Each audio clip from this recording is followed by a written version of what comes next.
comments. Morning, Jason.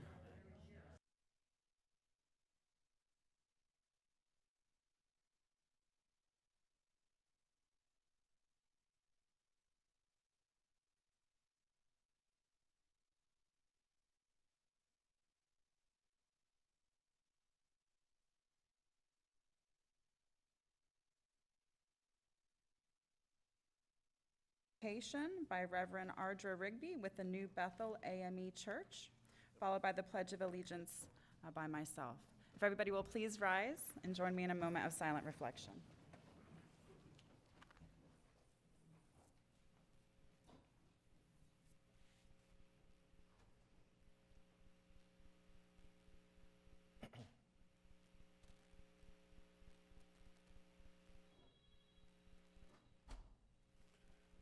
God, we come before your throne of grace as humble as we know how. God, we ask that you enter the sanctuary and every decision made, every thing that's discussed, we ask that you give it a godly outcome. God, I believe in the Father, the makers of the heaven and the earth, and in Jesus Christ, his only Son, our Lord, who was conceived by the Holy Spirit, born of the Virgin Mary, suffered under Pontius Pilate, was crucified, dead, and buried. The third day he arose and ascended to heaven and sitteth on the right hand of God the Father Almighty. From thence he shall come to judge the quick and the dead. I believe in the Holy Spirit, the church universal, the communion of the saints, the forgiveness of sin, the resurrection of the body, and life everlasting. And may the hymn from the old Negro words be remembered for District 1, District 2, and District 3, District 4, and District 5. May the works I've done speak for me. Amen, amen, and amen.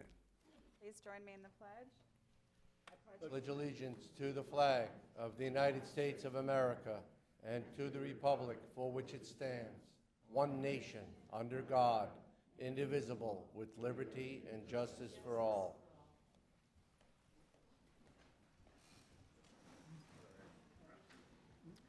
All right. The first item we have is additions and deletions to the agenda. We do have an emergency addition under County Attorney's Matters. That will be 13A. Madam Chair, item 8S is a license agreement with the Vero Beach Amateur Radio Club, and it might be appropriate if we just move that to follow the presentation under 5B so we can take care of that business while they're all here. All right, that's fine with me. Yes, And Commissioner. Madam Chair, I think it would be best to move the county administrator's coronavirus presentation up immediately before public comment. I think that will help flow both the coronavirus discussion and the public comment section, which will follow it. So move that up in front of 10B. Okay. All right, any other additions, deletions, or changes? Move approval as amended. Second. I have a motion by Commissioner I'll bring this up. under now, or, okay. Madam Chair, received an email at 8:22 this morning from a Gary Giavone requesting to pull item 8Q. That's under consent, and another gentleman asked me to pull it, so Okay. under consent, I think that's the time to. Okay. Okay, things. so we'll pull that under consent. All right, thank you. All right, there is a motion to move the agenda as amended by Commissioner Solari with a second by Commissioner Flesher. All in favor? Aye. Opposed? Motion carries. And we will move on to proclamations and presentations. Our first proclamation is a presentation of proclamation honoring Julie Ann Weaselbara on her retirement from Indian River County Board of County Commissioners, Department of Emergency Services, with 17 years of service.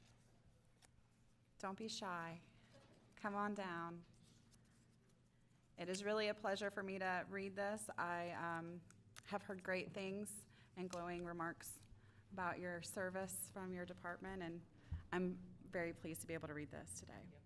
This is a proclamation honoring Julie Ann Weaselbara upon the occasion of her retirement from Indian River County Emergency Services. Whereas on September 29th, 2003, after graduating as both salutatorian and valedictorian of her paramedic class, Julie Ann Weaselbara began her distinguished career in emergency services with Indian River County.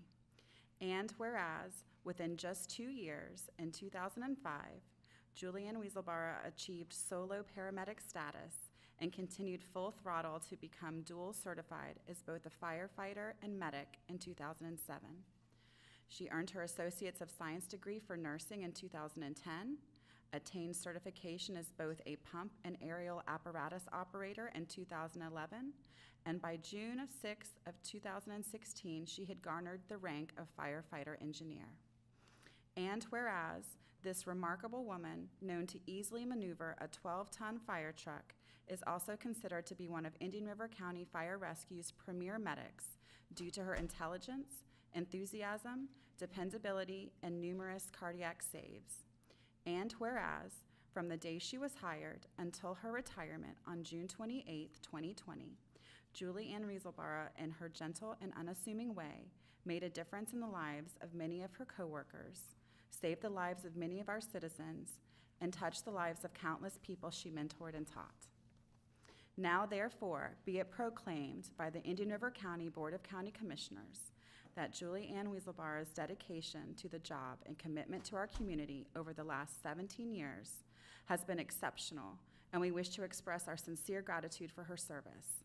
And be it further proclaimed that the Board of County Commissioners, staff, and coworkers extend their sincerest wishes for success in all her future endeavors. Adopted this 23rd day of June, 2020. Thank you so much for your service to Indian River County, and I think your reputation precedes you in all that you've done, and we are very, very lucky to have great employees like you and to have had you as part of our force, and we wish you so much happiness in your retirement. Thank you so very much. I appreciate it. Choked up. Sorry. If someone had told me at the age of 35 that I would be getting divorced and becoming a single parent, having to decide what to do with my life from there and take it forward, I never would have dreamed that I would have been a paramedic, firefighter, working to serve a community. But I did. As a single parent, put myself through paramedic school successfully and found out that I was actually pretty decent at it and that I had a calling for it. So I was very fortunate that even at the age of 38, the Emergency Service Department took a chance on hiring an old lady, because it's a young profession. And they took me on and had faith and brought me aboard. And shortly thereafter, the merge happened, and I'm like, oh gosh, I got to go to fire school because I needed to be on board with the direction that the county was going. So at 40 years old, I did manage to go to fire school, surprising myself most of all, and found that I really loved serving the community in all those capacities. And I thank the support of people that are behind me and making that happen for me. And I say to anybody who's out there who has those moments in life where change comes, embrace it and don't be afraid of it. And you have it in you to have the strength to move forward in a new direction. And now I've come to the stage in my life where it's time to move on, to do other things and pursue other interests. But it has been an honor to work here and serve this community. I want to thank you. Thank you very much.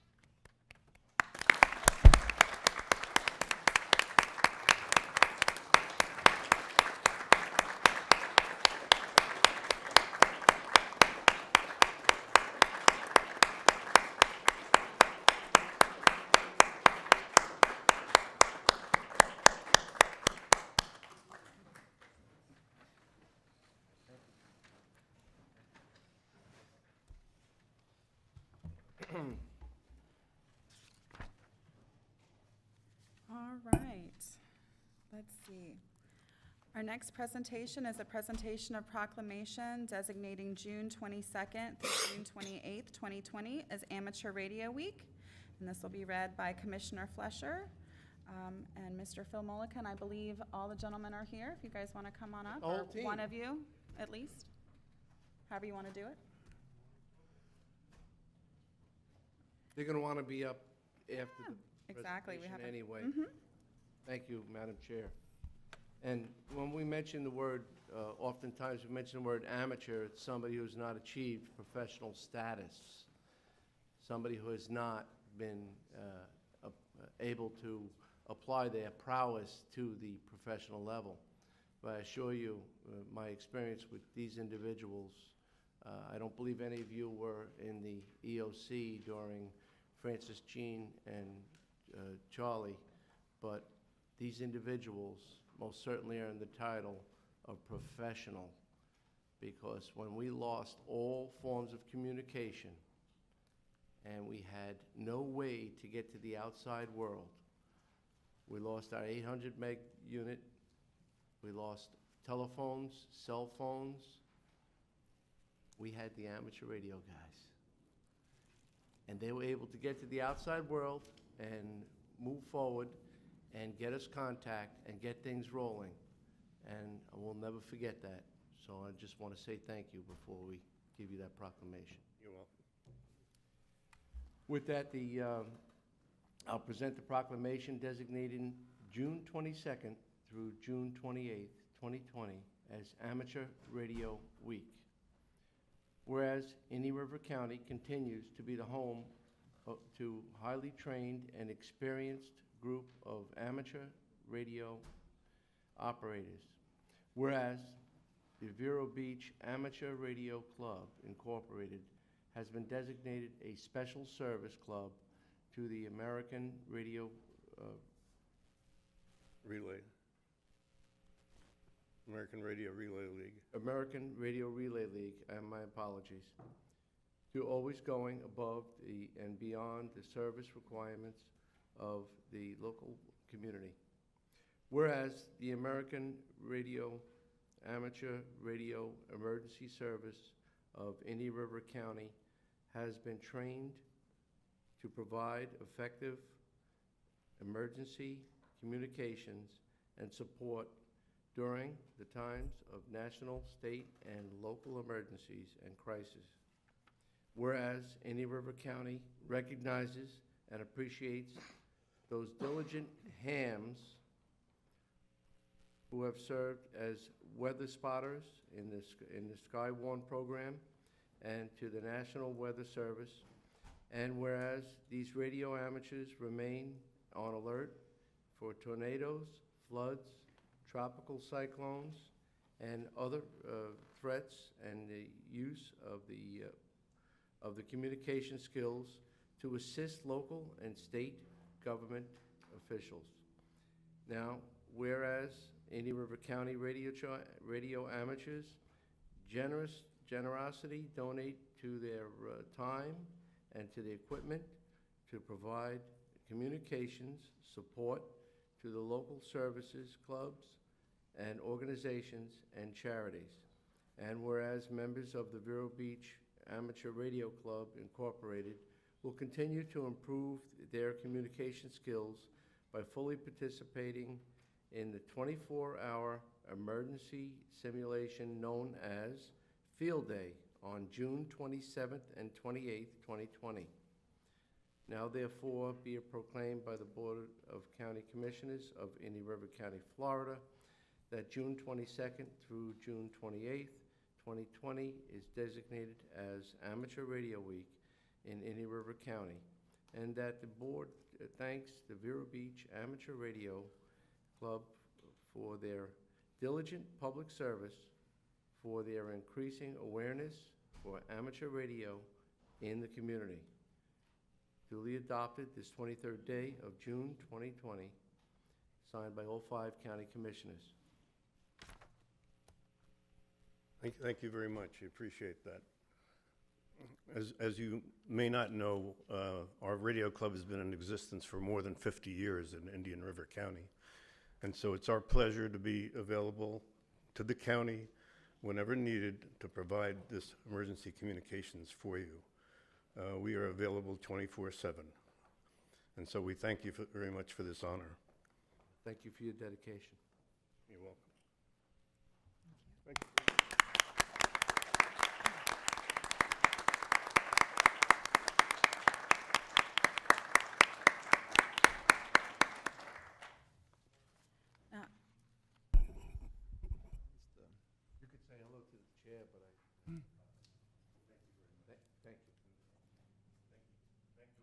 Thank you. And we have moved item 8S up to immediately following this. So that will be the approval of license agreement with Vero Beach Amateur Radio Club, Inc. for partition section of the Donald McDonald Campground office to include space behind the office for construction of one antenna. Move staff recommendation, Madam Chair. I have a motion by Commissioner O'Brien with a second by Commissioner Flesher. Any discussion? Anybody from the public? Very excited. Seeing none, all in favor? Aye. Opposed? Motion carries. Thank you, gentlemen and ladies. We appreciate what you do for us. All right, with that, we will move on to 5C, which is a presentation by Treasure Coast Regional Planning Council, Economic Development Executive Director Thomas Lanahan, and Indian River County Economic Development Director Castletine regarding CARES Act revolving loan funds. Welcome, Tom. Good to see you again. Morning. Good morning, Commissioners. Thank you for having me today and putting me on as a presentation item with you all. Figure out how to do this stuff, right? Look in my pocket, I guess that's good. My name is Tom Lanahan. I'm the Executive Director of the Treasure Coast Regional Planning Council. Have just a few words for you today. Retention and growth of small and medium-sized businesses is often restrained by a lack of access to capital. Revolving loan funds can help address this. Currently, the Treasure Coast Regional Planning Council does not have an RLF available for Martin, St. Lucie, or Indian River counties. The Economic Development Administration received funds through the CARES Act and can fund the creation of RLFs. Council is working on an application for EDA funds that would create a revolving loan fund for Martin County, St. Lucie County, and Indian River County for coronavirus recovery. We anticipate a partnership with the South Florida Regional Planning Council to help operate this fund. They have a lot of experience in the RLF business, over 20 years, and they're going to have their own coronavirus RLF as well. So they'll be familiar with the program rules for that. This fund does require 20% in matching funds. So that would be 20% non-federal local money, 80% of the fund would be federal EDA money. This is a special set of rules because of coronavirus. Normally that's a 50-50 share. So they are kicking in a little extra here, recognizing the gravity of the situation. What we're considering is apportioning that match requirement based on the population share of the 3 counties involved. So we are looking to create a $1.04 million fund, so just a hair over $1 million. So that would require a $208,000 match. So apportioning on the population, that would be a $52,000 match for Indian River County. And to give you the other numbers, Martin County is also at $52,000 and St. Lucie County is at $104,000. And I was able to present to them last week, and in conversations with the county administrator there, it looks like he would be recommending that his board go forward with that at that $1 million fund amount. I'll be in front of them in July for a formal vote. We're trying to come and kind of introduce this idea, let people sort of think about it, generate some questions, get some feedback, and then take formal action, hopefully at your earliest convenience in July. Give you an idea of some of the parameters. The loan amounts would be at a minimum of $25,000. We're exploring what the maximum amount should be, and I'd love to get some feedback along the way. The current program, the bigger RLF that South Florida operates, they have a maximum of $500,000. But if we're pursuing $1 million fund, I don't want to just give 2 loans out. So I'm thinking that the maximum amount should be lower than that. The interest rate would vary between 3% and 4%. The terms would also vary depending on what the work was going to be with the money. So for working capital, like a 5-year time frame, real estate expansion, things like that would be a 20-year payback. Some rules, so I just want to let you know some of the parameters. The federal rules do not allow us to condition the match in any way. So we can't apportion the loan amounts that go into a county based on how much match comes in. I can't wall off the funds. But so that's almost kind of a double-edged sword, because if you're able to get some more good customers in to pursue that money, then by all means have at it. But we can't segregate that off. We would fully share the funds across the 3-county revolving loan fund. Even though we would be working in partnership with South Florida Regional Planning Council, we would not share any of the funds that they're getting from the feds, nor would they be able to share any of the funds that you all would be helping secure. So it's really from a administrative process standpoint that we would be working together, not cross-pollinating any of the money. And then the funds would stay in the RLF, and they would continue to revolve as they get paid back. So this would go on into the future. The rules are going to require that we get the money all loaned out within 2 years, which is quote-unquote fast in Fed land, and that is actually really fast for a revolving loan fund. But then as the money comes back in, it would just continue to revolve. This is introduction today, and so, but we will be coming to you requesting a commitment on the match so that we can go ahead and apply for this program. We want to get everybody lined up for that. And it did go through our Comprehensive Economic Development Strategy Committee, was found consistent with our regional SEDS plan, so that's a good thing. And Helene is here as well, if you all want to receive any input from her, and I'm happy to answer any questions. We've had good conversations with your county administrator and some of his staff. I was gently peppered with questions last week, and they were very good questions. We're pursuing answers on those. We have a few of the answers. One of the things that came up was, how do these loans get evaluated? There is a loan committee that there's a loan committee that South Florida RPC does operate for their existing revolving loan fund. So that's something that we could have access to. And the loans are processed on they're evaluated and make sure that it's a full package, and then it's a first come, first serve operation from there. So that's my presentation. I'm happy to answer any questions that you all have, or if you come up with something, shoot it over to us after the meeting.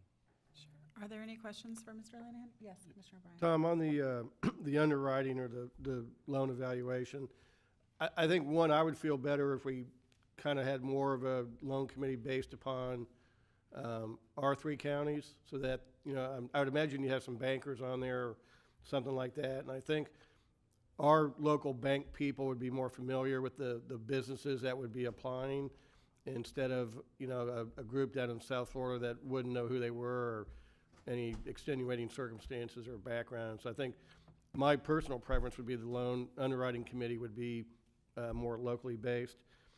And then, just so I'm clear, if we put in the 52,000, St. Lucie and Martin could take the whole $1 million in loans, and then we wouldn't be getting anything. Is that correct? That is a possibility. Right. Okay. Just laying all the cards out. No, I understand. Yeah. We ran that all the way up to Atlanta, which is our EDA regional office, and that's the way it has to work. That was Mr. Brown's question from the very beginning, and I understand that. It's that's just the parameters of the program that we have to operate under. So. Okay. All right. Thank you, Tom. Appreciate it. Any other questions? No? All right. Yes, Helene, did you want to add something? Okay, come on up. Yeah, go ahead. Good morning, Commissioners. For the record, Helene Castletine, Economic Development Director with the Indian River County Chamber of Commerce. And we did have a really good discussion last week with Jason and his staff. And Commissioner O'Brien, that topic actually came up in our discussion last week about, how do we vet these companies, and do we let somebody down in Miami do that? We have a process here in Indian River County, and not that I want to add multiple layers to the process, but we have a vetting process for companies that are applying for incentives. And I was thinking we could probably use that process here locally in Indian River County, where the county attorney's office does their due diligence, we do ours. we could implement that for those who apply from Indian River County. And that way, when it does go down to South Florida, it's a clean application, it's been fully vetted, and there should be no questions. Because you're right, somebody in Miami's not gonna know anybody here in Indian River County. You're absolutely right.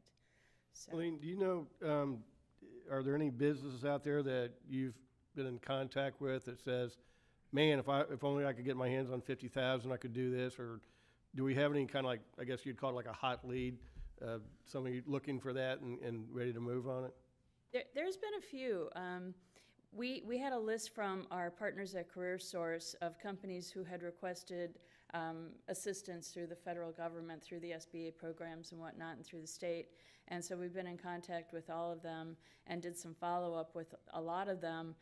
Some were successful in getting some of that PPP money and the bridge loan money and that sort of thing, but there were a lot that did not. And a lot of those were independent contractors, very, very small companies, maybe 1 or 2, maybe up to 5 employees. So those are the ones who were not successful in getting any of that federal assistance. So I think there are still some companies out there. I think our manufacturers were doing okay. They never closed down. They slowed production, but they never shut down completely. But I think some of our much smaller companies, and especially the retail and the restaurants, Commissioner Adams, you know that, they were hurt bad. So I think there is still a lot of need out there. Okay, thank you. All right. Yes. Any questions? Any questions for Helene? No? Okay. Oh, I'm sorry. That's okay. I said one thing I wanted to add, and I didn't mention this, and I really should have. We do look at this as a partnership, and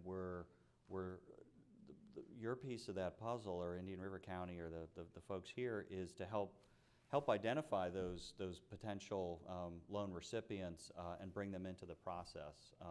While we're, your regional planning council, who knows the ins and outs of your county businesses better than your economic development folks here in the county, and we'd be looking for that same sort of participation from each of the other 2 counties.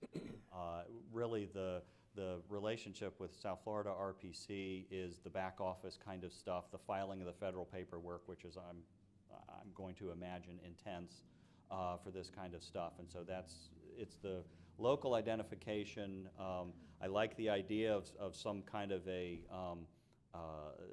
local vetting process, and then handoff for processing and back office down there. But that's my concept for it, and I do thank you for your time this morning. I appreciate it. Thank you. Thank you, Mr. Tom. Ryan. All right. The next item on our agenda is approval of the minutes for March 10th and March 17th, April 7th, and April 14th of this year. Madam Chair, move approval for both. Second. I have a motion by Commissioner Flesher with a second by Commissioner O'Brien. Any discussion? All in favor? Aye. Opposed? Motion carries. There are a couple items under informational. I just wanted to point out the landfill closure for the July 4th holiday. So the landfill and the convenience centers will be closed on Saturday, July 4th. However, there should be no disruption to residential curbside collection for that week due to the holiday. So I know that's always a question out there amongst the residents, so I wanted to point that out. Yes, Dylan?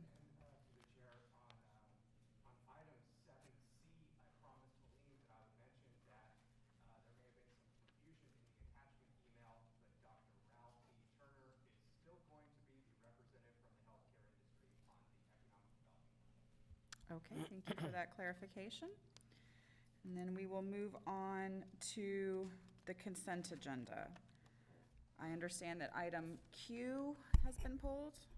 Yes, I'd like to pull 8B, 8J, and then per Commissioner Zork and the gentleman I talked with before, 8Q.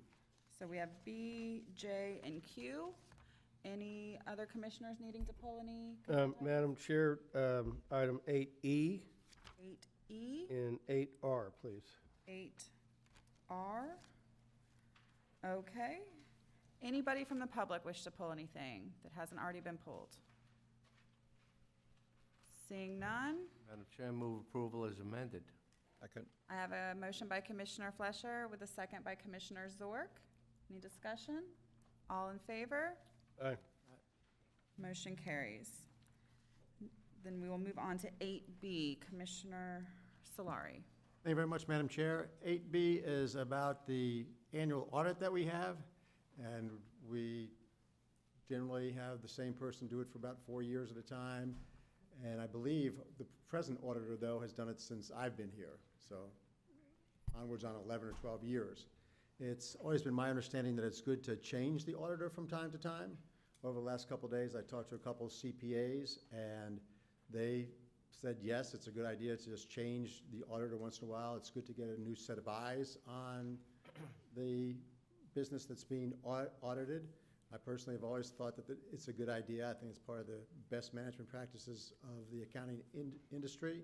So I would like to go forward with the number 2 selection and not the present selection, which is, again, the same person who's been doing it for over a decade, if I'm correct on that. Okay.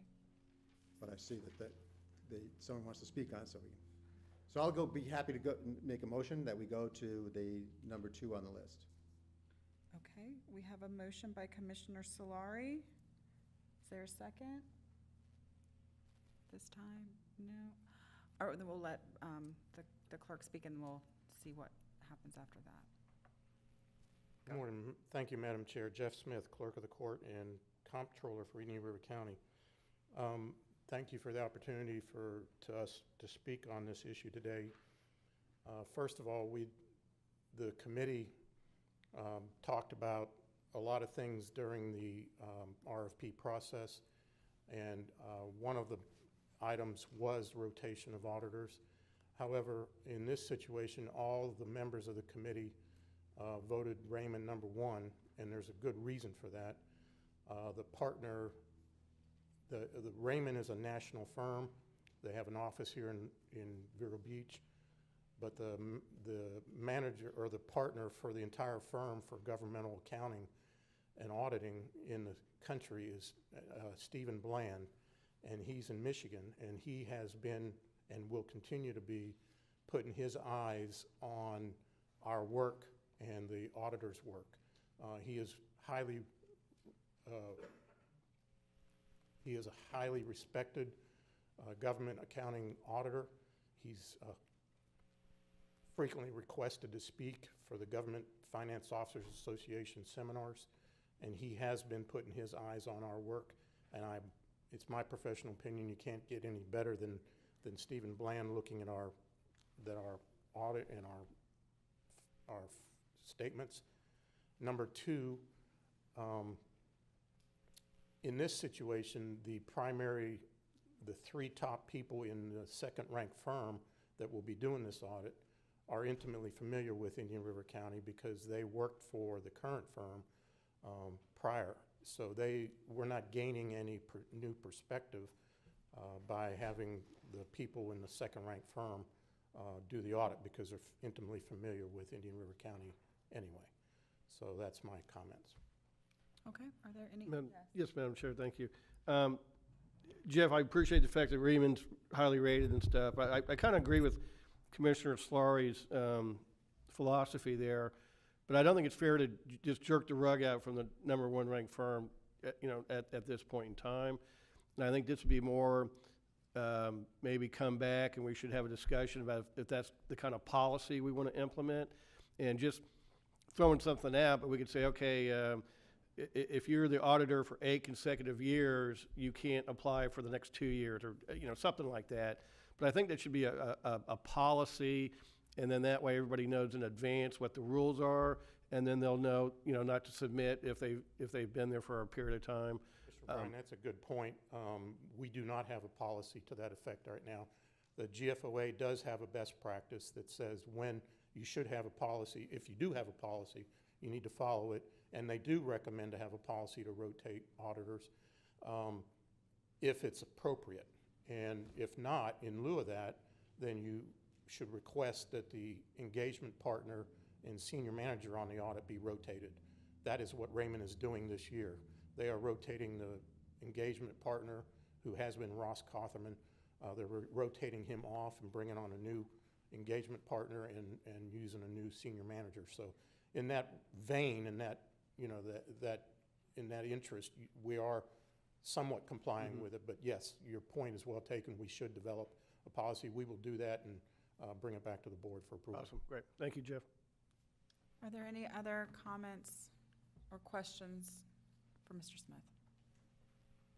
Madam Chair, go ahead and move staff recommendation for item 8B. Second.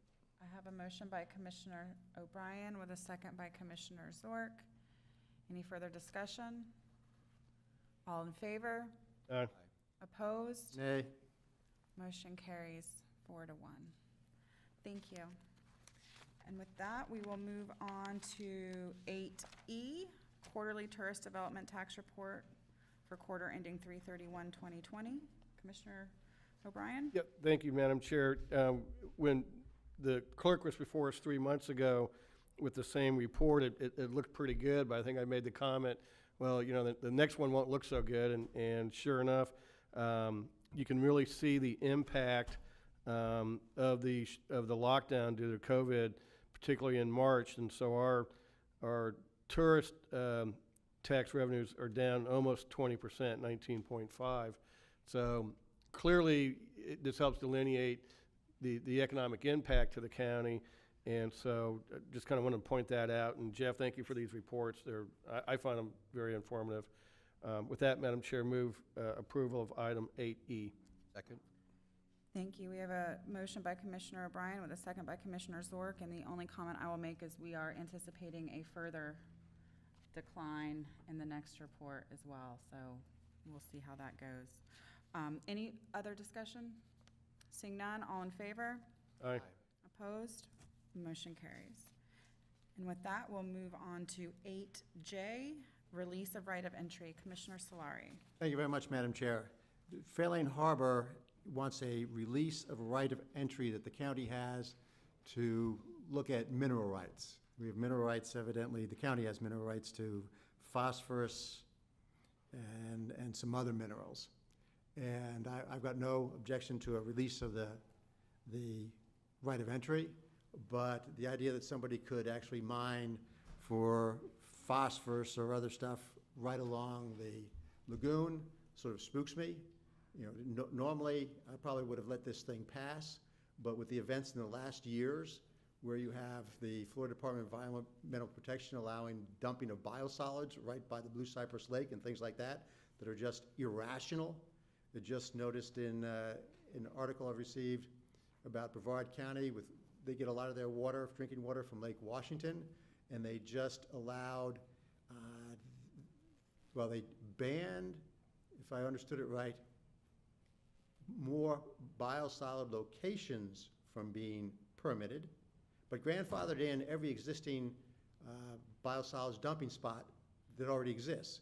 So we know from basic science that that land already has as much possible phosphorus that it can hold, and it'll probably for years will add phosphorus to Lake Washington, but they're still allowing more biosolids to be dumped. So that's a long way of saying, you know, my trust for anything these days isn't too great. So this seems to be a great opportunity to just, in exchange for the right of entry, trade the inability to mine any mineral rights or other things for that location.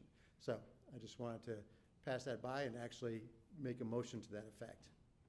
Okay, I think, so you're making that's your Yeah, motion? that's my motion to, in exchange for the release of the right of entry, to have the applicant give up the possibility of any mining on the site in perpetuity. Okay. There is a motion by Commissioner Solari. Is there a second? I'll second the motion for discussion, Madam Chair. Okay. Welcome, Mr. Barkett.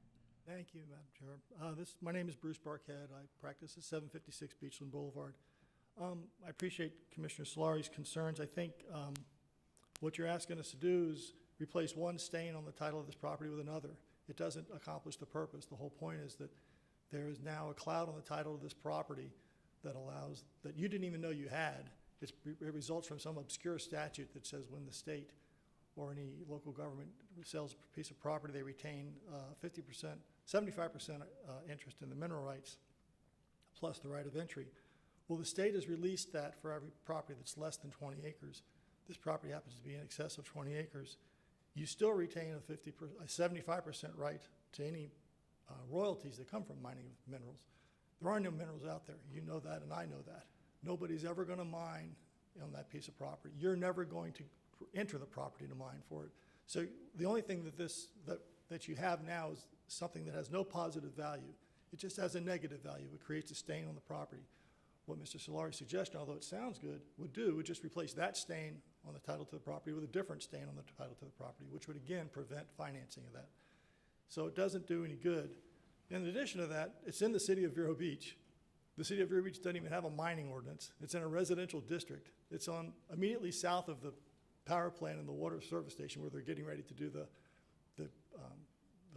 Four Corners big project. They're never going to allow mining there. So I understand Mr. Commissioner Solari's concern, but it has more cosmetic value, his point, than it does real value. I ask you to not accept that amendment and ask you to just release this because, again, just replacing one cloud on title with another does no good at all. It would still impede the financing of this project, or this property. Just to be reasonable, may I ask the attorney one question? Of course.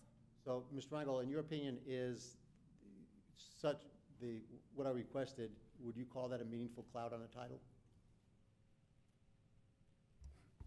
Well, I think as part of their closing, they were trying to remove any issues relating to the property. I don't see how a prohibition of them not being able to mine the property disrupts their contract, but I certainly will let Mr. Barquette explain further if he believes that such restriction prevents whatever transaction or sale is about to occur.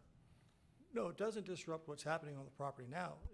It's affecting the financing of the purchase of the property. The lender won't finance with, see, right now you've got a right to enter. Well, that's a negative right. You're not in the mining business. You're never gonna enter that property.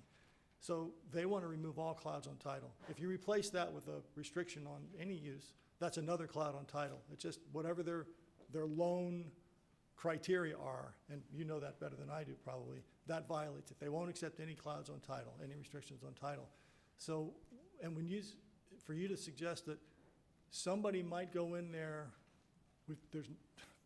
for some unknown reason to mine some unknown metal or mineral and only receive 25% of the royalties, when 75% of the royalties would have to go to you, because you're retaining that, and it's in the city of Vero Beach, which doesn't even have a mining ordinance, doesn't even have an agricultural zoning district, and it's never going to happen. So again, I understand the concern. It sounds better than it is. In reality, all it's doing is putting another cloud on this title. It's going to obstruct financing. So I ask you to not accept that amendment. Okay. Are there any further questions of staff? Any further comments or discussion?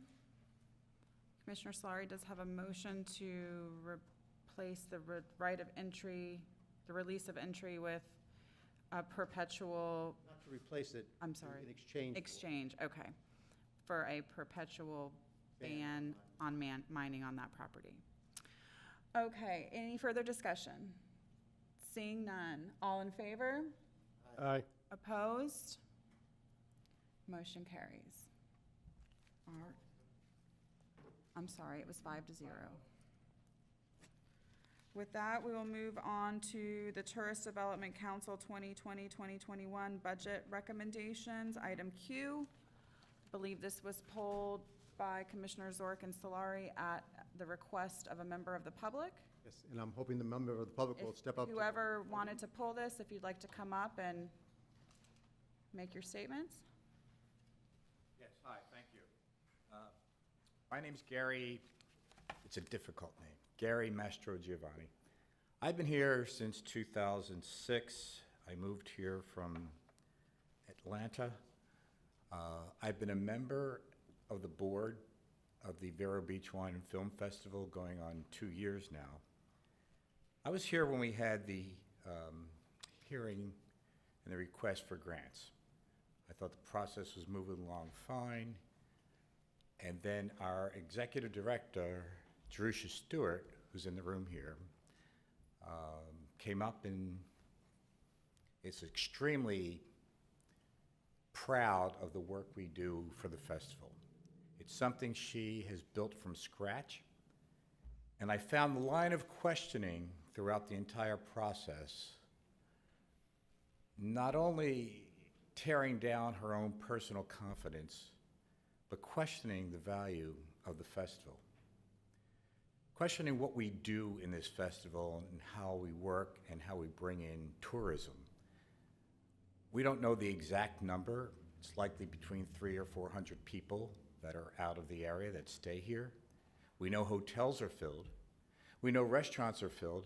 And we know they stay for 5 days. So you could take that number and multiply it by 5. We think we make a significant contribution to tourism. And our goal is to grow. But we don't have any money. We're operating on a shoestring. We're one of the few, I think, organizations that can become a world-class destination for Vero Beach. We wear a t-shirt that shows the different festivals around the world. We'd like to be one of those festivals. We've been compared already to the Summer Sundance. And our goal, if you can imagine, is to have this wonderful festival headquartered in Vero Beach, Florida, that's, renowned throughout the world. I thought the process was flawed. I thought it was flawed in the way the Q&A went afterwards. I thought you grilled Jerusha like she was Christmas help, frankly. It's an old UPS term, excuse me. And I also thought the process at the end, which was supposed to be an unbiased count of what the rating system was also flawed.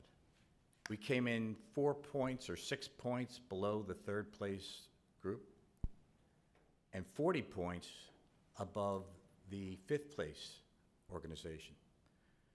That fifth place got $40,000. We didn't get a penny. We didn't get a penny because we thought we followed the directives, which meant as a nonprofit organization, even though it's a festival, we could come here based on some of the recommendations, I think, put in place in 2017. We tried to follow the rules. We tried to give what we had. 2020 is going to be difficult. We don't know if we could even get an outside festival together. So what we chose to do instead of that was to have, a virtual festival linked with the outside festival, but keep it very low key and keep it within the COVID requirements, CDC requirements, state requirements, and local authorities. So our hands are sort of tied with what the regulations are, and we morally and absolutely want to follow those requirements. So we'll have minimum people here throughout this year. But if we don't have a festival, there's always a chance you could lose your customers. We want to make our customers happy. We're trying to spread this out over 4 weeks this year. And we're trying to build up between the online presence that we have, the ability to put ads out for 2021, the ability to make a bigger draw, and the ability to be in front of the area all year round. We're not a one-time June-only festival. Last year we had a festival in February at the outlets. We had a white party, which went over extremely well. Highest population of people attended that. There was over 400 people that went to that. And we had our festival in June of 2019, which brought in 2,500 people. We want to be the recognized voice and go-to people for theater. We have something that's very important, we think, to offer to Vero Beach, to Indian River County. This year we choose to make our locations throughout the county, and it's going to be a very unique thing. We're doing something we haven't done before, but the coronavirus has forced us to reinvent ourselves. But we need your help. It's very costly. In the heat of in a peak of our season, we have over 200 volunteers throughout the county that choose to help us. We can't pay them. we only have one paid employee in the whole group, and that's Jerusha Stewart. The board members don't get any money. The volunteers don't get any money. They're just happy to help. And why? Because it's something different. It's refreshing. It puts a wide lens on life. It gives us an opportunity to show different independent films that they can't get anywhere else. So what I'm asking for is that our request be reconsidered, since we got nothing and we're 40 points above the last rated agency that got $40,000. We were looking for $25,000, and I'm here to ask you to reconsider. Reconsider giving us something. Whatever you get, give us, you'll get back tenfold. And I can guarantee that. In any event, that's the purpose of asking to recall this. We'd like to have you help us grow, and that's why I'm here. Thank you. So let me provide some background for my fellow commissioners on the TDC meeting and the decisions of the TDC committee. The TDC had funding requests that totaled $44,000 more than what we had available to allocate. We had robust discussions on multiple of the presentations that were made. When it came time for the Vero Beach Wine and Film Festival presentation, there was many questions, as they would be a new partner with the county, and they were not a group that we had funded in the past. As a group that's coming before us, that's new to the county and to our process, you should anticipate extra lines of questions, because we do not have a relationship with the organization as we do with the other organizations that we have funded. That being said, I don't think that anything that was said, and it was said multiple times at the meeting, that we appreciated what the Wine and Film Festival does for the county, and everybody understood that what it has been able to do and how it has grown. And there was very fond comments about the Wine and Film Festival. That being said, there was also comments related to the fact that the application and the presentation was largely focused around this current year's event, and the funding would be for next budget year, starting in October of this year and running through September of next year. What was presented was for the festival that would be held this year, August and September. So the budget that was being requested would not apply to this current year's festival. Next year's festival does not have any dates associated with it.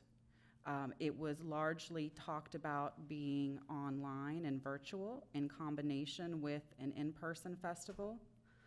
And the committee's discussion and questions centered around being able to bring heads on beds and expending our money in that avenue versus in something that was going to be a mix of virtual and in-person.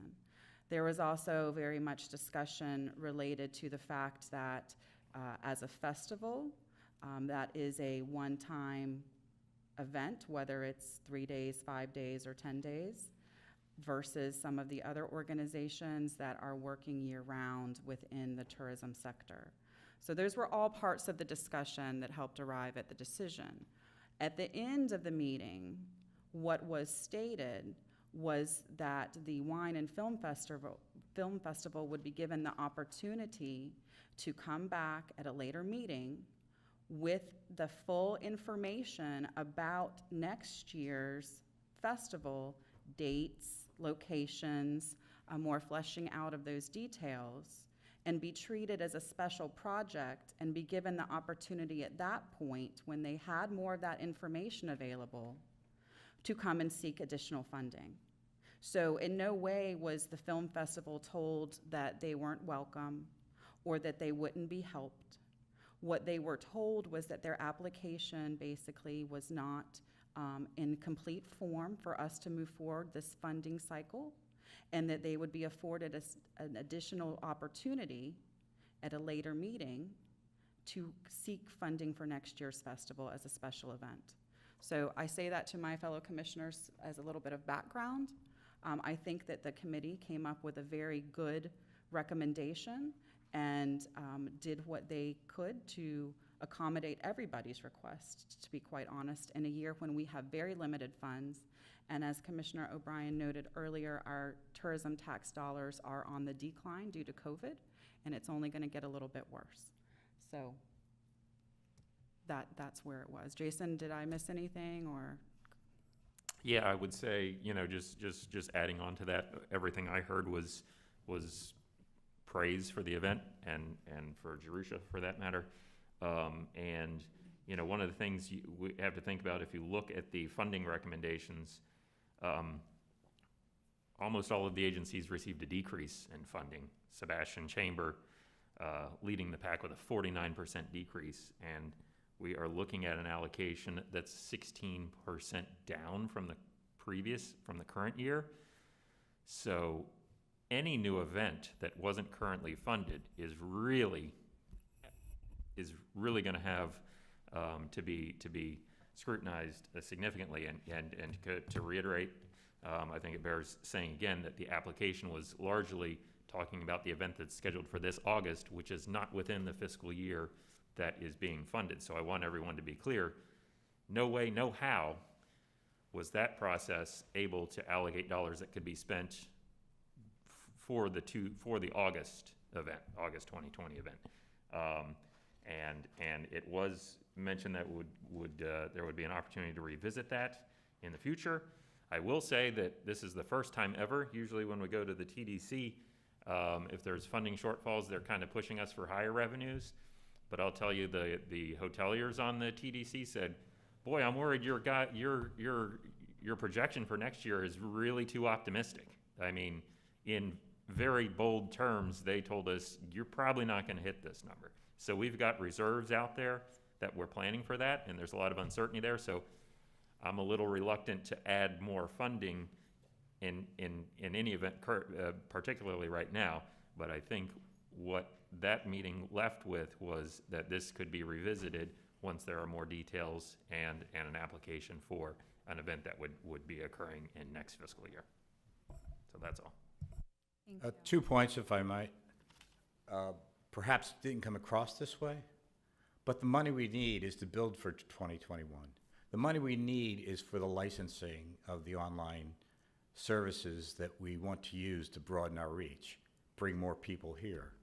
The money is to be used for all the setup fees and things like that that are expensive. We're going to start that process on a limited basis this year, but we plan to go full force after October so we could plan for an event in February and events throughout the year. As I mentioned, we're no longer a single event. We plan to be a multi-year event, 3 to 4 to 5 times perhaps per year. I think the other area of concern, in my opinion, is the rating system that you have. You have a rating system that says, you know, these are the folks that make the cut, these are the ones that don't. Well, we were 40 points ahead of the Cultural Council, yet they got 40,000 and we got 0. Not every one of the presenters had, you know, bulletproof dates for 2021. COVID has just taken this whole thing and put it upside down.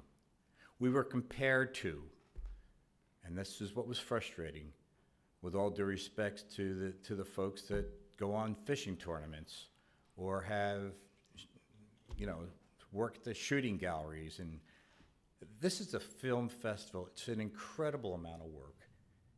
It brings in a very unique type of clientele. And it's something that could grow in quantum leaps. We are asking for help.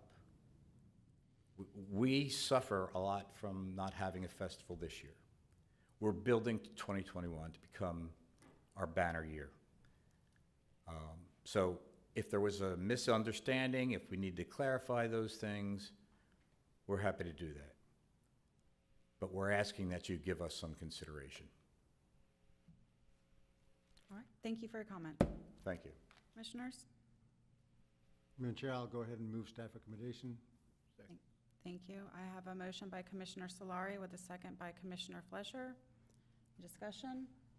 Madam Chair, just, I would concur with your points on this, and just, I think they should come back at a later date when things are more defined.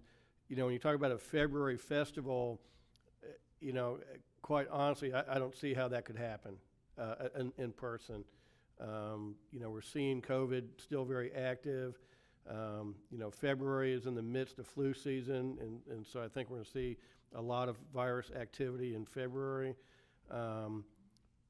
But the fact that the TDC said, hey, come back to us and we'll take another look at it, I think you should take that as a positive.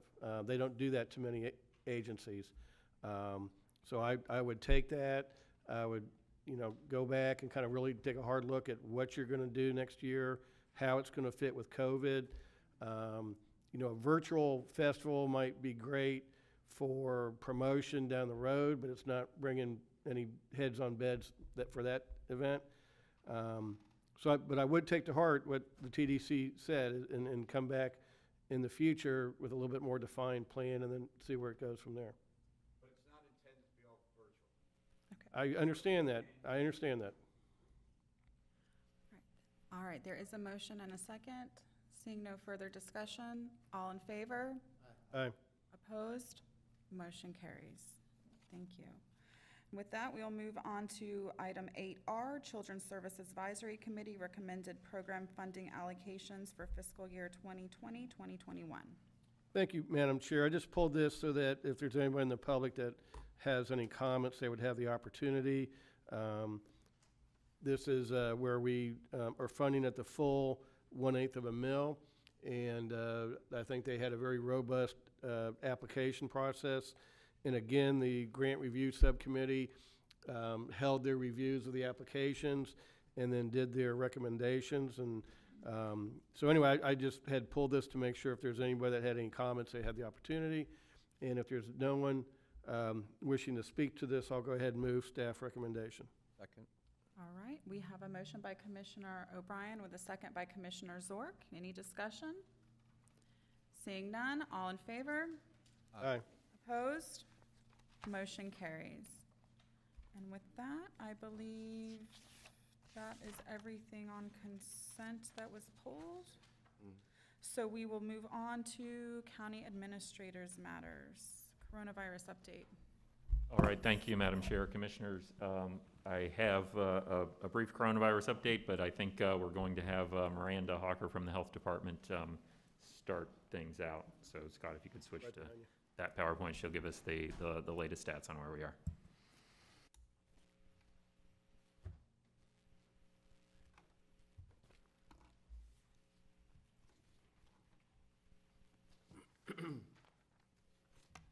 And Commissioners, thank you so much for giving me this opportunity. Thank you, Jason. I appreciate the opportunity to update you on coronavirus and what's happening within our county.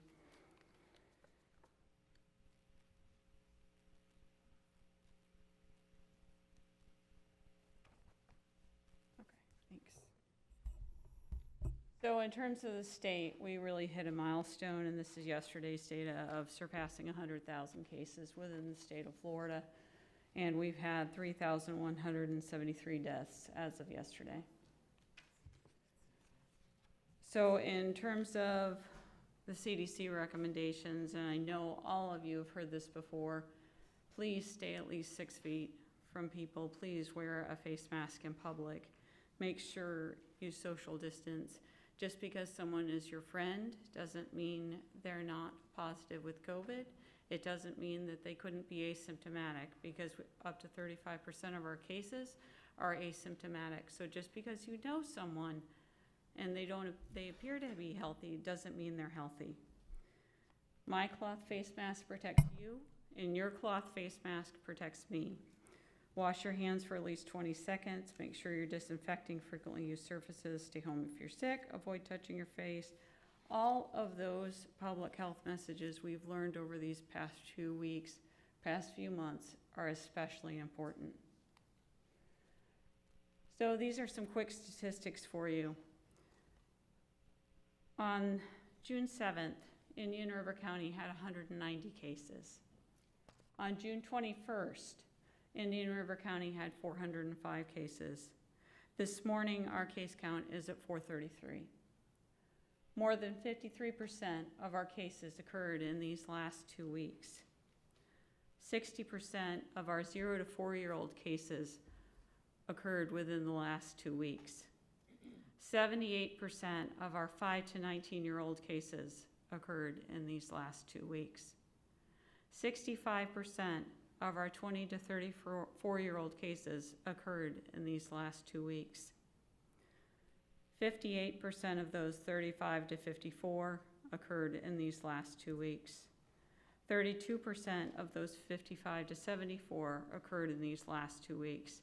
And 36% of those 75 and over occurred in these last 2 weeks. Our median age is now 41, so that number has lowered from what you may have thought before. But that doesn't mean other people aren't still getting affected. On the 6/11 press conference, I announced that there were 31 cases in long-term care facilities and staff. Today, we have 55 cases in long-term care facilities and staff. So what you can see here is we pulled the case count by city, and you can see the scale on the left-hand side, and the bars indicate when we had cases. And you can see we've had an increased number of cases in the city of Fellsmere. This is for the city of Vero Beach, and the information you see on this chart will mirror our EPI curve. The data for these three for the cities is through 6/19. Sebastian, we have not had nearly as much activity as the other locations.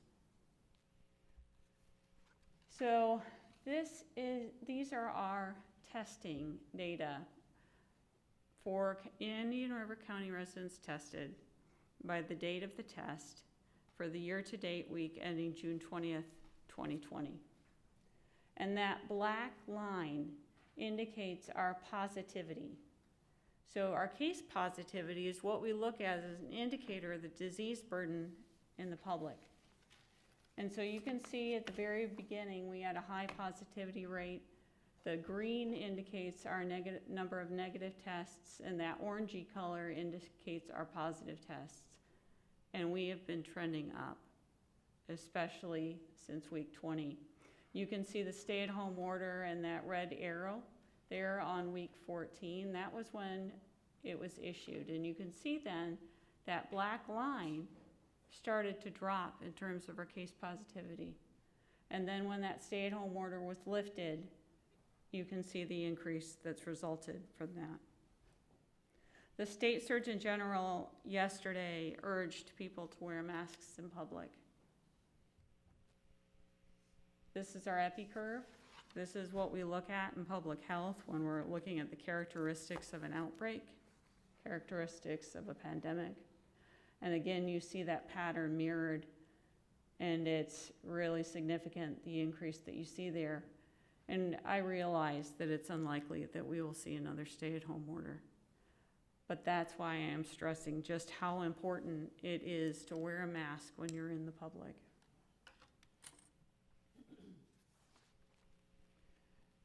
These are our confirmed cases by date reported, and you can see the confirmed count in yellow. The orangey color are our cases in African Americans and when they occurred. That grayish color are the cases that we still have under investigation. We've had a large amount of increases within the past week.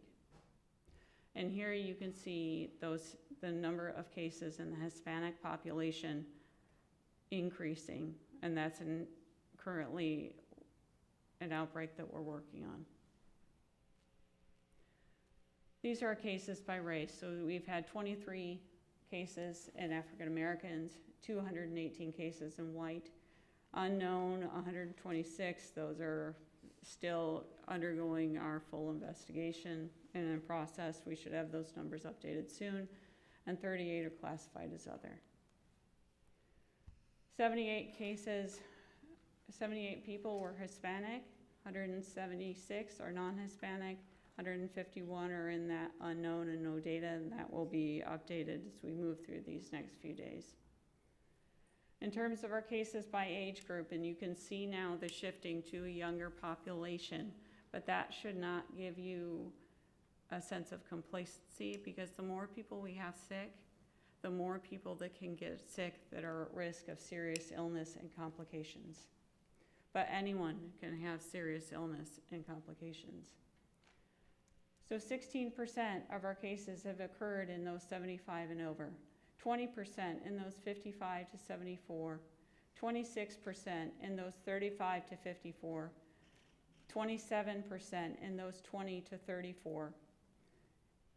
In terms of people 5 to 19, that's 10% of our cases. And when you look at 0 to 4, that's 1% of our cases. Now, when we're looking at deaths, we have had 16 deaths within our county. The age range for our deaths is 41 to 95 years old. Our median age is 84, our mean age is 78. We've had 3 people who are African American die. That's made up 19% of our deaths. 13 people who are white have died. That's 81% of our deaths. And 0 people who are Hispanic have died. I can tell you that our very strong public health partners are also here to be able to answer any of your questions. Dr. Rosenkrantz from Cleveland Clinic and Indian River Hospital. Tony Brown is here from the NAACP. Karen Deagle from the Senior Resources Association. 2 of my staff are also here, Cheryl Dunn and Barb Progolski, as well as the school district had wanted to be here, but their meeting conflicts with yours. And at this point, I'll turn things over to Jason Brown, unless, I don't know how you'd like to handle questions. Yeah, that's good. I'll take it, and then we can have questions after. Thank you, Miranda. So just want to briefly go through kind of a little bit of the trends. If you can advance that a couple slides, Scott. I won't go too much into what Miranda had gone over from the, keep going, a couple more. Right there. So this is from the county report for Indian River County that the state puts out. This is yesterday's report. And this is the daily test results by day. And so, as I understand, this is slightly different from our overall positivity rate because you got people getting tested multiple times. But if you just go through that, yeah, Sunday, not so bad, 2.1%. But if you go back, you can see a couple of 18% positive days there, 7.9, 6.5. That varies by day, but that percent positive is clearly heading in the wrong direction. If you go to the next slide, Scott. And this is from the dashboard from the state, and this is the weekly positivity rate for Indian River County. So if you look back about 6 weeks ago, we were testing fewer than 1% of our tests were positive. We popped up to close to 2% for a couple weeks, a little over 2% the week of June 9th or June 7th, I believe, and then the last full week completed, which was the week starting June 14th, which that week just concluded, we were at 7.43% positive. So definitely heading in the wrong direction. Okay, so with that, just want to talk a little bit about transmission. Miranda has advised me wisely to not talk about R factors and things like that, but I just want to get this general concept that this guy here in the light blue in the middle, he has coronavirus. He can share that and infect maybe no one person, 2, 3, various different numbers of people. We go back to 3 or 4 weeks ago when we were having 1 to 2 people test positive a day. That's 1 to 2 people out there, maybe pre-symptomatic, and then all of the people that are symptomatic. As we know, there is a certain asymptomatic population that could be transmitting this unknowingly. So cut to the last week where we were having 20, 30, a high of, I believe, 52 new cases in a day, and that's that many more people out there potentially infecting others. So just want to leave you with that. So what can we do to reduce the spread of infections? So we have two general options here. One is the sledgehammer, I call it a sledgehammer approach, which was the lockdowns, which resulted in business closures and significant economic damages. As Miranda said, we don't think we're going back there, don't think that's necessarily the right tool in the toolbox.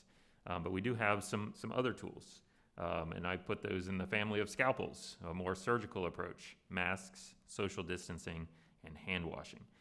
So just want to encourage everybody to do that. We've been trying to encourage social distancing and the hand washing and the masks.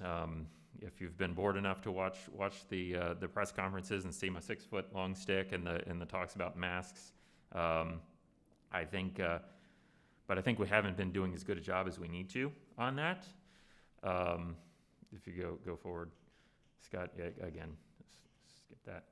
So this here is a video. If you click on that link, Scott, this shows how masks work to help the mask. It doesn't protect the mask wearer nearly as much as it protects the other person. So first you're going to see someone, and this shows the particles and laser lights. First is someone talking without a mask, then you'll see someone talking with a mask. So, and then you can see the difference. So if you could play that, Scott, you'll see like green, the green things are droplets and laser lights. Now I'm recording. Stay healthy. Great, Stay healthy. great. Less loud. Stay healthy. Good. Now a person with the masks. Are you recording? Yeah. Stay healthy. Louder. Stay healthy. Louder. Stay healthy. Nothing. So again, so the first person speaking without a mask, you saw lots of green particles. When they talked louder, you saw more green particles. And those are the particles that can carry the virus and transmit those to others.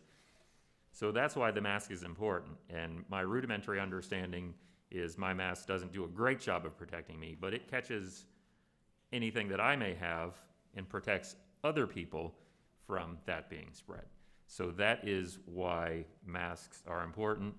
And several weeks back, I talked a little bit about challenges we had in the past. So here we have Rosie the Riveter, kind of reinvented for 2020 with a mask. So as you'll recall, the World War II effort, a lot of the males were drafted and went off to fight in the war, and many times their wives were back home. And those automobile manufacturing plants were converted to make tanks and airplanes and weapons and all kinds of supplies needed for the war efforts. So this is kind of our Rosie the Riveter as a mascot for 2020 updated. And then speaking of Rosie the Riveter, she is a female. I have noticed myself, I read an article about this, but then also just seen this. In my experience, is that females have been doing a better job on this topic than males overall. And as my wife will point out, and I'm not that smart, but smart enough not to argue with her, that frequently the females are a little brighter than us males. So I think we might need another mascot for the fellas. So if you look at this guy here on the left, John Wayne, you'll see he's got a bandana or a kerchief there. And that was not just for the movies, but you see this historic picture of some cowboys that they wore those bandanas. They didn't wear them because they thought they looked really cool around their neck. They'd pull those bandanas up around to cover their nose and their mouth, or cattle driving, and keep the dust out of there. So to the extent that maybe there's folks out there that don't think it's manly enough, it's manly enough for John Wayne. So and real live cowboys. So I think that's a good thing. And so we don't have a meeting next week, and so we're not gonna meet again for another 2 weeks. And a concern that I have is we haven't been very effective in getting the message across on people voluntarily wearing masks. Here's the epi curve. Kind of worried about the trend here. And if you look at that first red arrow, when we had our first kind of peak of cases, when we thought 8 cases in a day was a lot, we had the stay-at-home order. And as Miranda said, I don't think we're going back there. I don't think that's the right tool to use. Let's leave the sledgehammer in the tool shed, not get that out. But I believe that we can keep going out and about, keep the economy going, keep businesses opening if more people will wear masks. And really, we're not going to have, I don't foresee a stay-at-home order happening here. So what's going to change that trend? I believe more mask wearing is important. There have been several communities in Florida who have looked at mandatory masks. Some have done, like Martin County did, kind of an in-between measure where they're requiring masks for certain, like restaurant workers and retail workers, and not all of the general public. And this is an issue. I've got the authority's been delegated to me to issue such orders, but this is such an important matter that I wanted to get the board to weigh in on such a decision. I don't know if we're at the point where we want to mandate masks just yet, but I think there is a time, if we don't see voluntary compliance improve and we don't see an improvement in the case numbers, then I would recommend that we need to do some sort of mandatory mask order. And a lot of things, I think the messaging of that becomes important, that if there is a requirement, the number of mask wearing will just go up significantly. Nothing gets that message out more than that. So with that, I'll stop talking and be glad to hear from the board or anyone else who wants to provide input. Sure. So before comments of the board, I know that you mentioned we don't have a meeting in the next 2 weeks. If for some reason we may need to have one, I'm sure we can accommodate that. Commissioner Solari, did you have your hand up? Yeah, I got a few things. One is I want to thank Jason and Miranda for the presentation. I want to, not to diminish Miranda, but given that I've spent more time with Jason and see how much work he's done, especially thank Jason. This whole coronavirus thing has been not only a lot more work for Jason and Miranda, but actually for both people, a lot more stress. And they've handled it very well, especially Jason, so I want to thank him for that. When we go back to the idea of a mask, I mean, we all understand that it's a health issue, but it's also an economic development issue. If people don't start wearing masks more often, if we don't cut down the level of number of people getting this virus, then more and more people are going to stay inside and fewer people are going to travel. So I would hope that the Chamber of Commerce, both VOB, Indian River County and Sebastian, would go ahead and promote the idea of masks and have all their business members promote the idea of masks. After going down the beach in Ocean Drive and Vero Beach this Saturday, which was as crowded as high season, I saw only one person wearing a mask. So I'd also suggest if we can get to the short-term rental people and hotels easily, that we explain to them that they've got to promote masks to their customers, because it's going to mean fewer customers if they don't and if things get worse. There are a number of people who believe that you don't need to wear masks. I don't know what the science is. I don't even want to argue the science. But there are an awful number of people who believe that masks are necessary and that they won't go out or interact with people without a mask. So for all those people who don't want to wear a mask, I'd ask you, okay, if you don't want to wear a mask for yourself, wear it for your friends and neighbors so that they can feel more comfortable going out and about. You know, I'd rather we didn't have to mandate things, but if people would just do the right things and took the extra step, again, not just for themselves, but for the people they live around and with, I think we could go a great distance for it. And the last thing I'd like to mention is, you know, I've probably agreed with 75 to 80% of everything that Jason has done in terms of restrictions. And I could certainly argue 2 or 3 things, but I have no desire to. I don't know the problems with the disease nearly as well as Jason does at this point. And it's not at this point a matter of being right or wrong. So I don't think if Jason wants, from my own point of view, if Jason wants to take a next step because he feels it's necessary, I don't need a special call meeting. I don't need anything else. I think, well, for me, I feel comfortable with him implementing whatever he believes is necessary, because I've watched him very closely over the last 3 months. He's acted with great restraint, so I'm not worried about him overstepping in the least little bit, but I do want him to know that whatever direction he goes in, he has my support. I'm not going to, after the fact, second guess him. Thank you, Madam Chair. Thank you, Commissioner Solari. And just to follow up on your economic development comments, I wholeheartely agree with that. One of my biggest concerns as a restaurant owner is that we barely made it through the initial shutdown.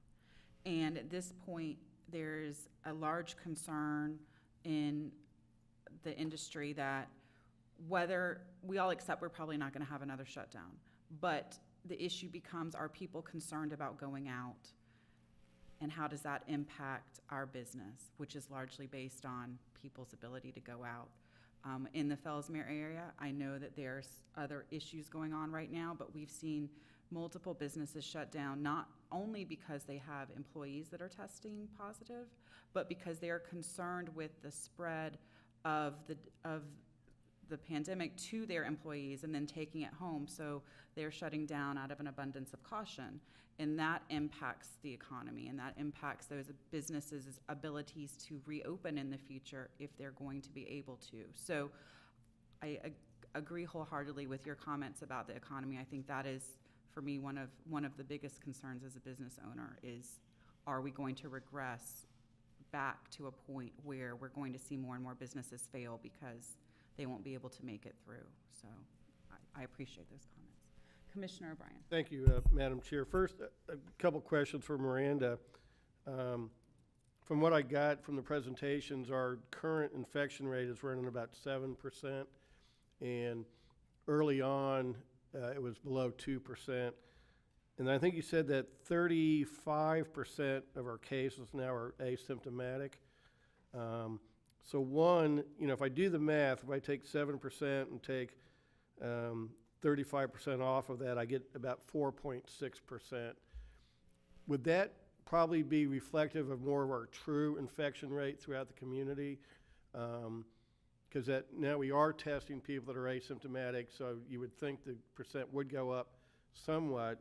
But what would be the realistic infection rate in the county?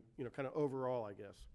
I really can't speculate on that, Commissioner O'Brien, but what I would like to do is kind of list out what we're considering current symptoms of COVID, because I do think there are there could be cases out there that we're not detecting, and I'm sure there are, because many people have mild illness. Many people may not even realize they have it. Mm-hmm. Right. But it doesn't, that's why it's so important to take those public health measures such as wearing a mask. And there are people that can't wear masks because they may be under 2. They may have severe breathing difficulties that would make wearing a mask difficult. For those people, it's especially important that other people wear masks because it provides that cocoon of protection around them, much in the same way that we look at vaccines for those individuals who can't get vaccine. So in terms of current symptoms, and they may occur 2 to 14 days after exposure, that list includes fever or chills, cough, shortness of breath or difficulty breathing, fatigue, muscle or body aches, headache, new loss of taste or smell, sore throat, congestion or runny nose, nausea or vomiting, and diarrhea. And so that's a pretty long list. And so sounds like a normal Monday for me. I didn't just disclose your personal health history, you did, so. But I do think that there's a large number that we haven't detected that are still out there, and we will continue to see our case positivity rate increase. Okay. And I do know also Dr. Greg Rosenkrantz is here. He may have some thoughts on that as well if you have questions for him. And then just the since the median age is dropping now down to 41, a lot of the newer cases are younger folks in that 20 to 35 range or something. Is that group, are they a high percent asymptomatic, or is it kind of just the same throughout all the age classes? But what the CDC has advised is that same amount of 35% throughout. And younger people, like kids, you'll see less severe illness, and so people may not recognize that as COVID. Right. But keep in mind, we still can have severe outcomes for people who are on the younger side. We've had people who are 41 die recently. And Dr. Rosenkrantz, you may have some thoughts on the symptoms. I'd rather be able to turn that over to a physician.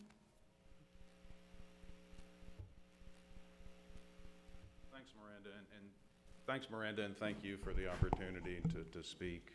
In terms of symptoms, we know that asymptomatic individuals can clearly spread the virus. In fact, infectivity is noticed to be highest in those for the 48 hours prior to developing symptoms, which is why masks, I think, are critical, and that's a critical point, so I'm glad you asked that.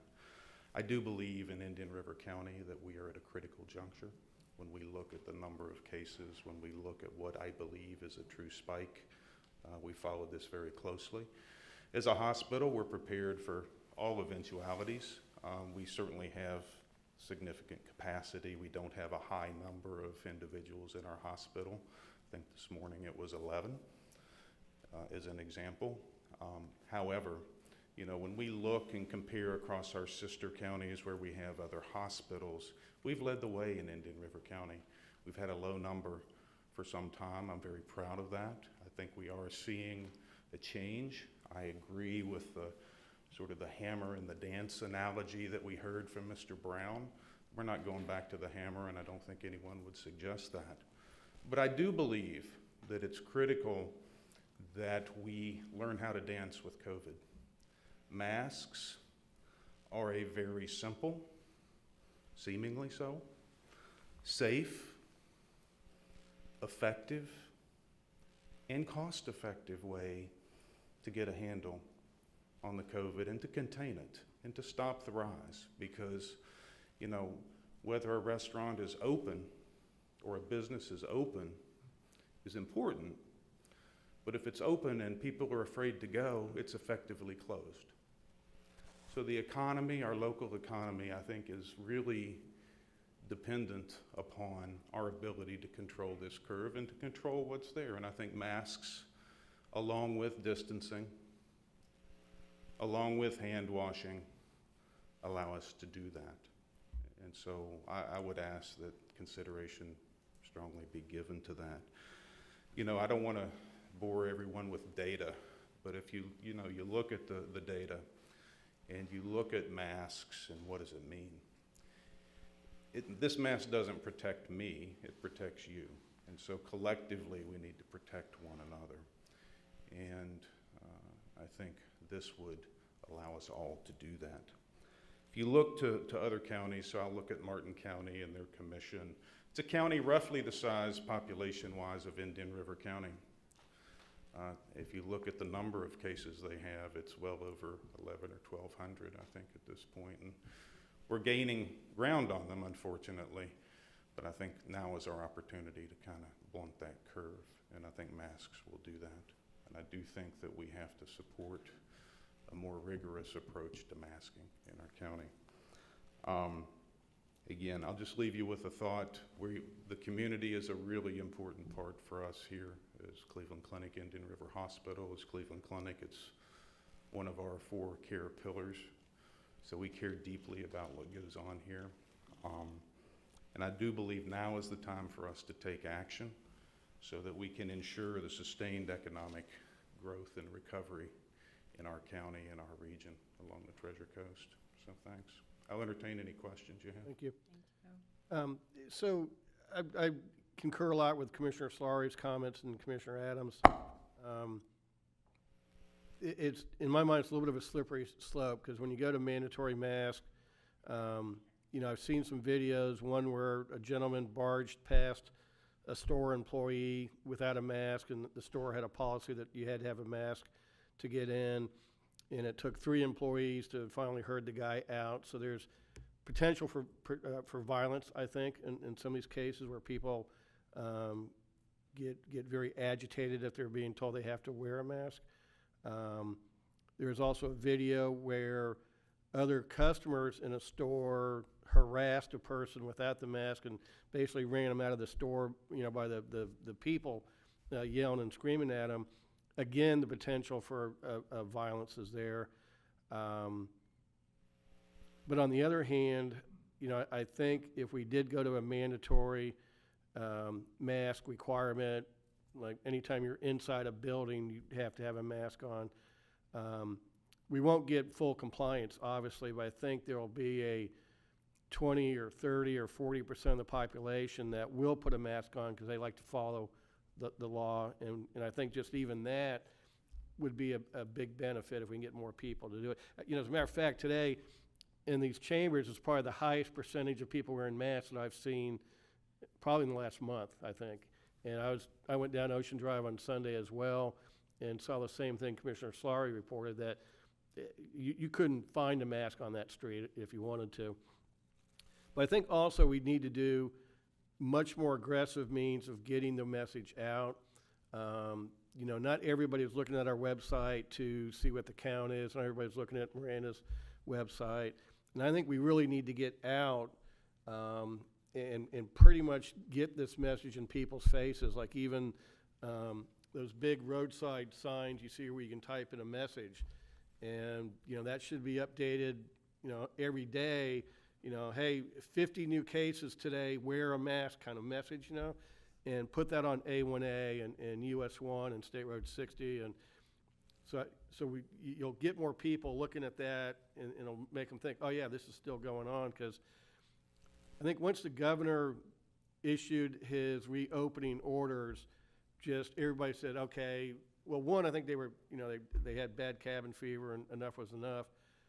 But hey, if we're reopening, it must be gone and we're fine, and let's go out and party and get in big groups, and because we haven't seen each other for a month, and let's go do that. So I think we have to be really aggressive on the messaging to get that very, very publicly message across, and not just on a website or a press conference. I just don't think you reach enough people that way. And then finally, I concur with Commissioner Solari. I think, you know, we can try the increased awareness and messaging and things like that, but if we're not seeing a change in the trend, then Jason, you have my full support if you feel you need to go to a mandatory mask order. And again, I don't need a special call. I'm confident giving Jason that direction right now, that if he feels it's necessary, you have my full support to go forward with a mandatory mask policy. So, thank you, Madam Chair. Thank you. Commissioner Zork. Yes, question for Dr. Rosencrantz. Thank you for being here today to answer our questions. I'm going to read just a short note from Congressman Posey, something that he put out on May 30th as he was going to hopefully ride on Air Force One down to the Space Center. It said, had COVID test before heading to Kennedy Space Center tomorrow with the president. Yesterday, the test said I was positive. Took a second, more intrusive test, which I hope none of you have to take. Courier took it to Walter Reed Hospital for a more detailed analysis to prove that the first test was wrong and I don't have COVID. In our testing protocol, do we take 1 in 10, 1 in 20 and retest again, or what kind of validation do we do? Is it, do we use the same type of testing kit per se? So I can't comment on the testing used on Air Force One, certainly, but and I'll let Miranda speak to her testing. We have multiple different testing. Okay. We use validation on each one of them for our. Do we sites. retest any of the positives, any sampling, or if once you test positive? I'll defer to Miranda in the Okay. county, but we do retest positives here for. You do, okay, wonderful. Not all of them, but sampling of them. Sure, that's a good enough answer for that. Second, and this is probably a Miranda question. I think we've seen the crowds on Ocean Drives if you drive through parking lots. you see the same or seems more of out-of-state or out-of-area license plates, which is great. I'm glad they're here spending their resources and things. But when somebody signs up for a test, let's say they live in New Jersey and have a condo here in Vero. They came into town 3 weeks ago. Which address did they give you? The local address here or the one where they recently came from? So the Department of Health is looking at whether a person is a Florida resident or whether they're an out-of-state resident, and so we track that both ways. And I can tell you 422 out of our 433 cases are Florida residents. Florida, but we don't necessarily know which county per se. If they're with the county residents here, they're counted for our county. Okay? All right. And I kind of chiming in on something that Commissioner O'Brien said. Some people have a reason they can't wear a mask, whether they have asthma or some other underlying condition.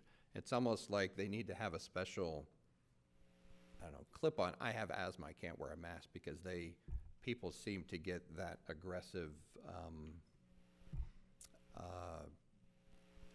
comments from other shoppers or other folks that are out and about if they don't have a mask on. I think you take care of yourself, worry about yourself, and if they don't have one on, there may be a legitimate reason, or maybe there's not. But I think to see how to de-escalate some of that, and I don't know the answer to that, but there are some people, like the videos that you had mentioned, there is a lot of tension and stress and fear out in the community that we have to try to lower the volume on that a little bit in some way, but I don't know the answer to that. So there was a recent morbidity and mortality weekly report that looked at people's attitudes around public health measures.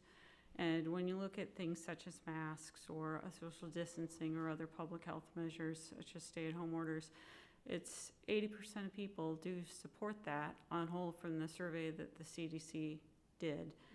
And I do know that as with any action, there are going to be people that aren't supportive of it. But if we can get the main proportion of our county wearing masks, and so we're able to protect those people who can't wear them and form that cocoon of safety for them, that's a good thing. What I can also tell you in terms of an action where you have restaurant workers or cashiers or retail workers wearing masks, well, that's protecting the public from them. But who's protecting them? Who's protecting them? Okay, Commissioner Solari, you want to take a 5-minute break before we have, or do you want to finish these comments up? Oh, we can finish this section. I think Thank you, Madam Chair. Jeff Smith, Clerk of the Court. I just wanted to inform you that the Supreme Court has been out in front of this. We're currently in phase 2 of the reopening, but it is mandatory for anybody entering the courthouse to wear a mask at all times, except for the employees when they're at their workstation, they can take it off. But if they get up and go to the bathroom or walk to another department, they have to have their mask on. The Sheriff's Department has been very vigilant in enforcing that mandate from the Supreme Court. I'd also like to compliment Commissioner Solari on 2 of his points. One about Jason Brown. I've been not happy, but pleased to be on the EOC calls that Chief Stone has hosted for us during this pandemic. And I can tell you that Jason Brown commands respect from the other city managers, and he is adamant about everybody working in concert before they closed a park or closed playgrounds or opened up the beach. They had unanimous buy-in from all the city managers and the respective law enforcement agencies. And so I compliment Jason on how he's handled all this. And also Commissioner Solari's comment about people that don't believe in wearing masks. But there are people out there that seriously believe, and we've heard the professionals recommend it.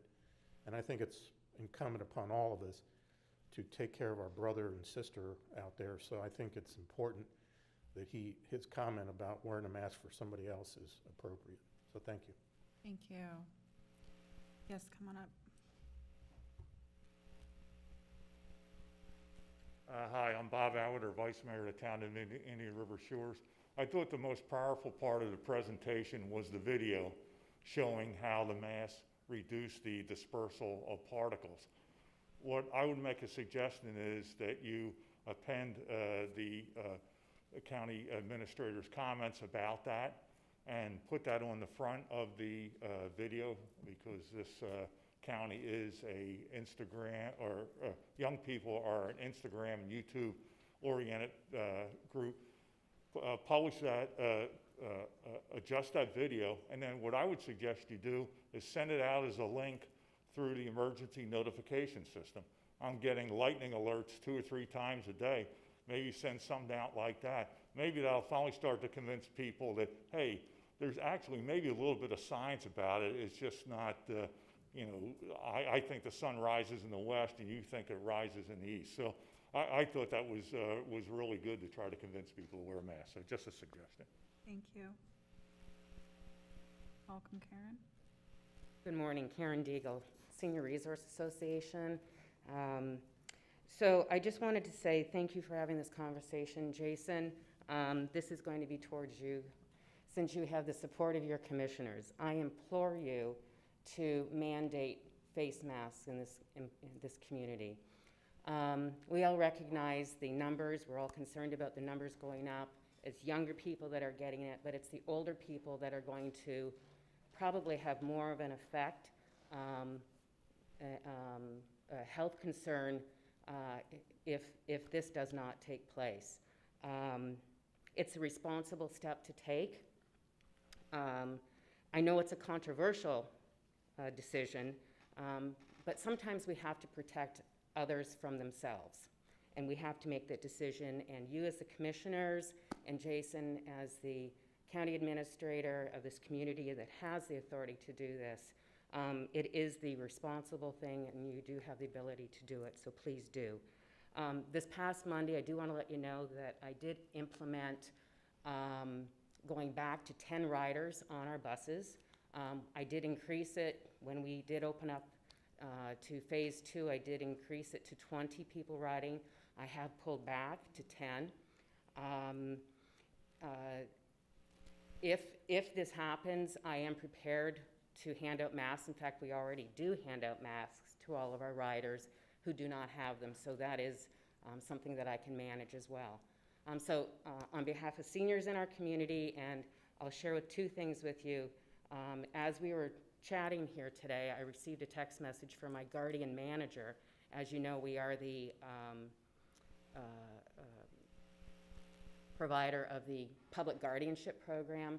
One of my wards has COVID. We just found out, and is being taken to the hospital.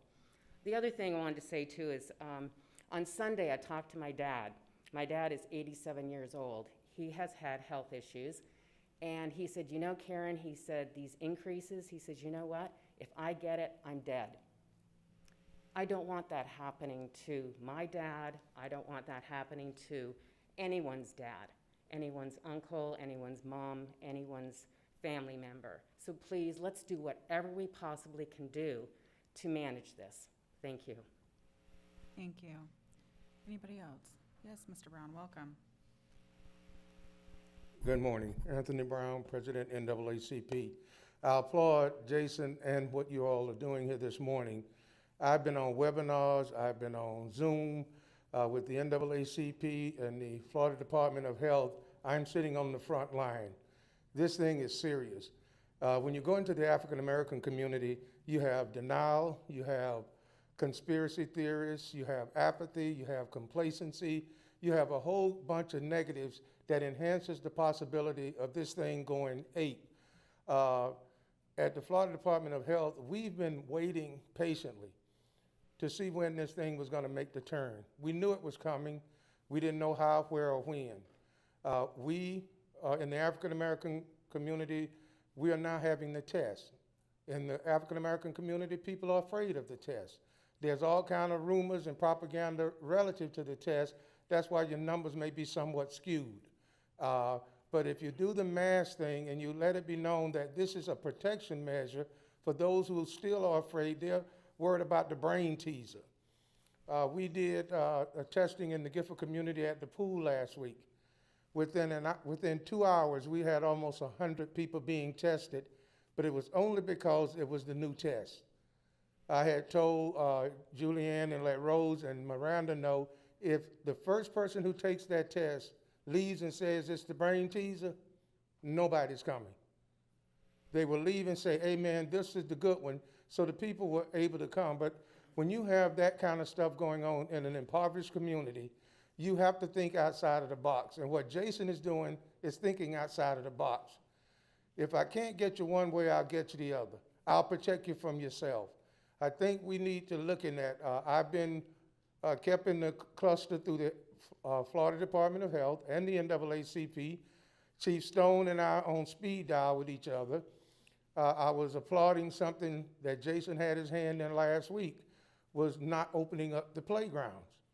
I was sitting in the Gifford Park, and there were kids playing on the playground equipment. How can you protect it? Kevin can't go have his people go every 5 minutes and disinfect. So we have some things that are going on that may not be aware of, but I think if we start to do protective measures, such as the mask, I think we can start to help curtail this and keep it from being a major epidemic. I would like to say thank you for what you're doing, and thank you, Jason. Thank you. Anybody else? All right, yes, Commissioner I want to Slaughter. make one final comment, and it picks up on something Commissioner O'Brien said earlier. If we go to masks, there are a lot of people out there that are edgy. They're short.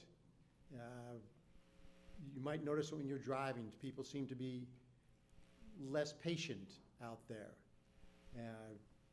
Commissioner O'Brien mentioned the people who basically attacked other people who suggest they wear a mask. If we go to mandatory masks and you see somebody without one, report it to the store owner or somebody else. I would be just very careful about confronting them yourself. Because, I'm going to go by the theory that, well, if he's not wearing the mask, he's a jerk.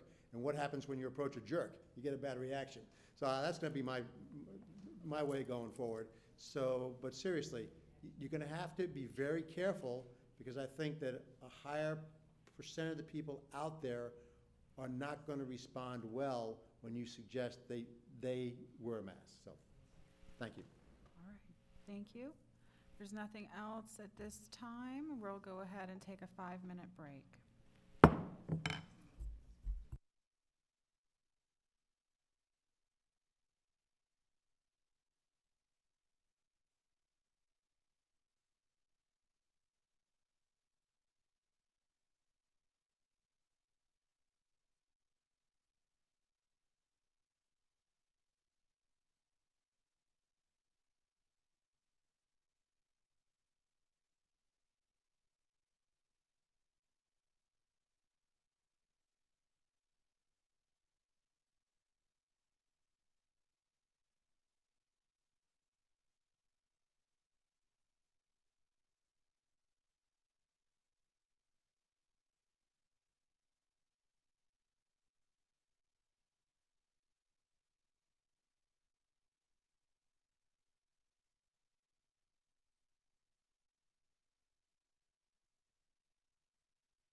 everybody back? All right. We'll go ahead and call the meeting back to order.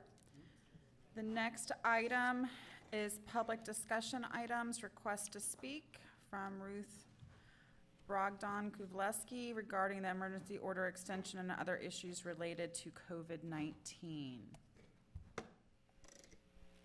Welcome.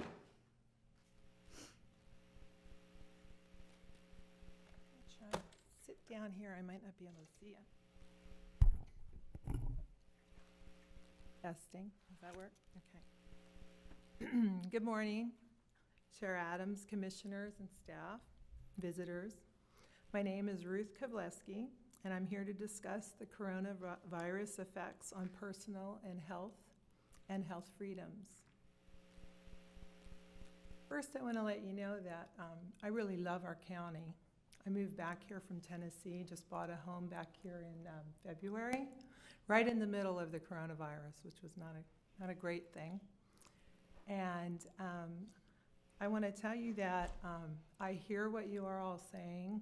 I know that this is a very serious situation that's going on. I don't think there's not a virus or that it's not serious.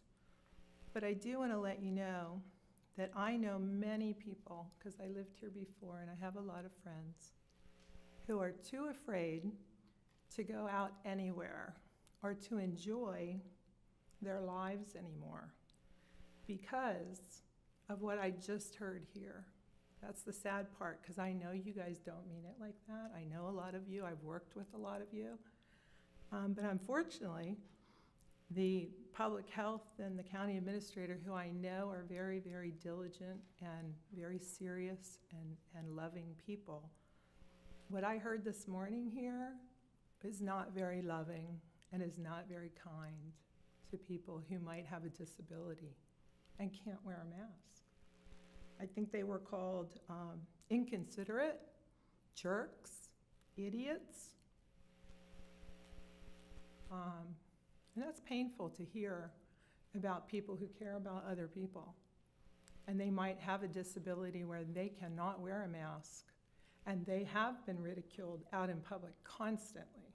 Many people I know who are elderly, who can't wear a mask because of medical issues. And that's exactly what Tim is saying is exactly the concern. I've had people and myself be attacked everywhere I've gone because I don't have a mask on. What kind of community are we? If I hear a public person, health person here say that there are people who cannot wear a mask and we need to protect them, we're not protecting them. We're calling them names. We're being obnoxious. And someone asked a really good question, and I was ready to ask that. First of all, there's a lot of shaming going on if you can't wear a mask. People do need to leave their house. Have you guys considered that at all? That people aren't just being obnoxious or trying not to cooperate. You know, I thought I could be a Rosie the Riveter here. You know, I want to support my community and my county and all of you.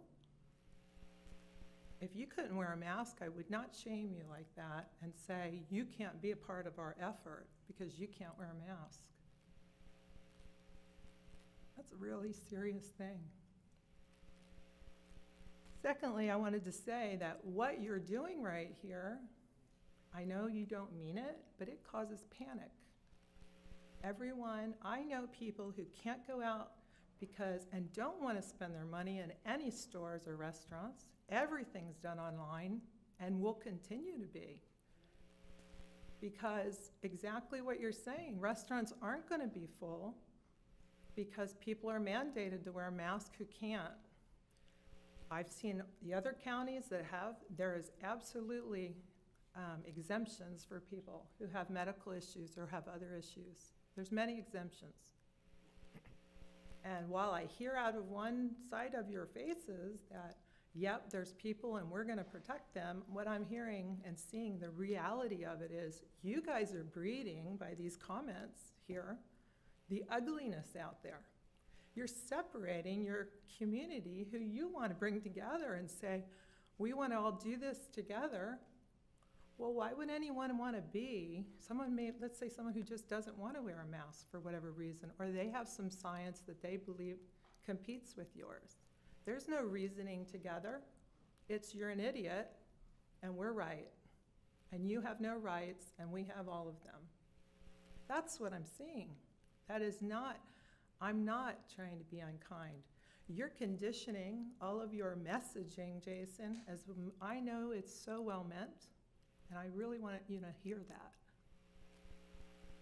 I've never thought you to be an unkind individual, but your messaging of that we are somehow substandard citizens.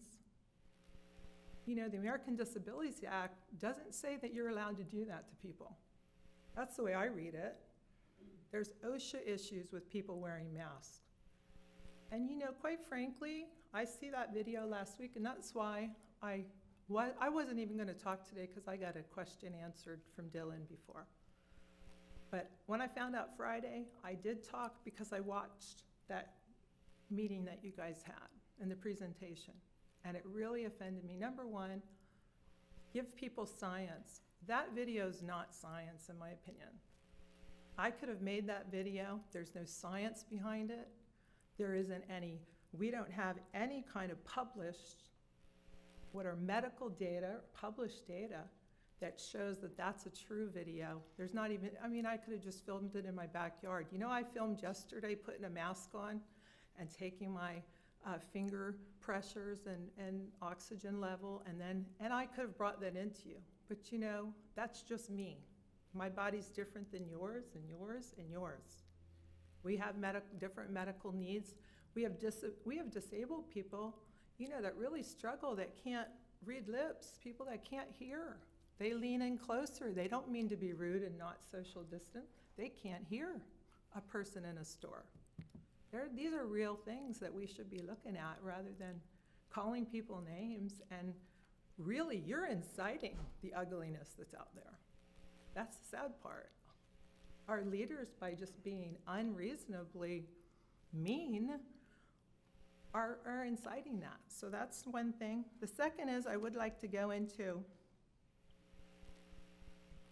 that the way I looked at it, there's 157, I mean, I saw different numbers of how many people live in our county, give or take.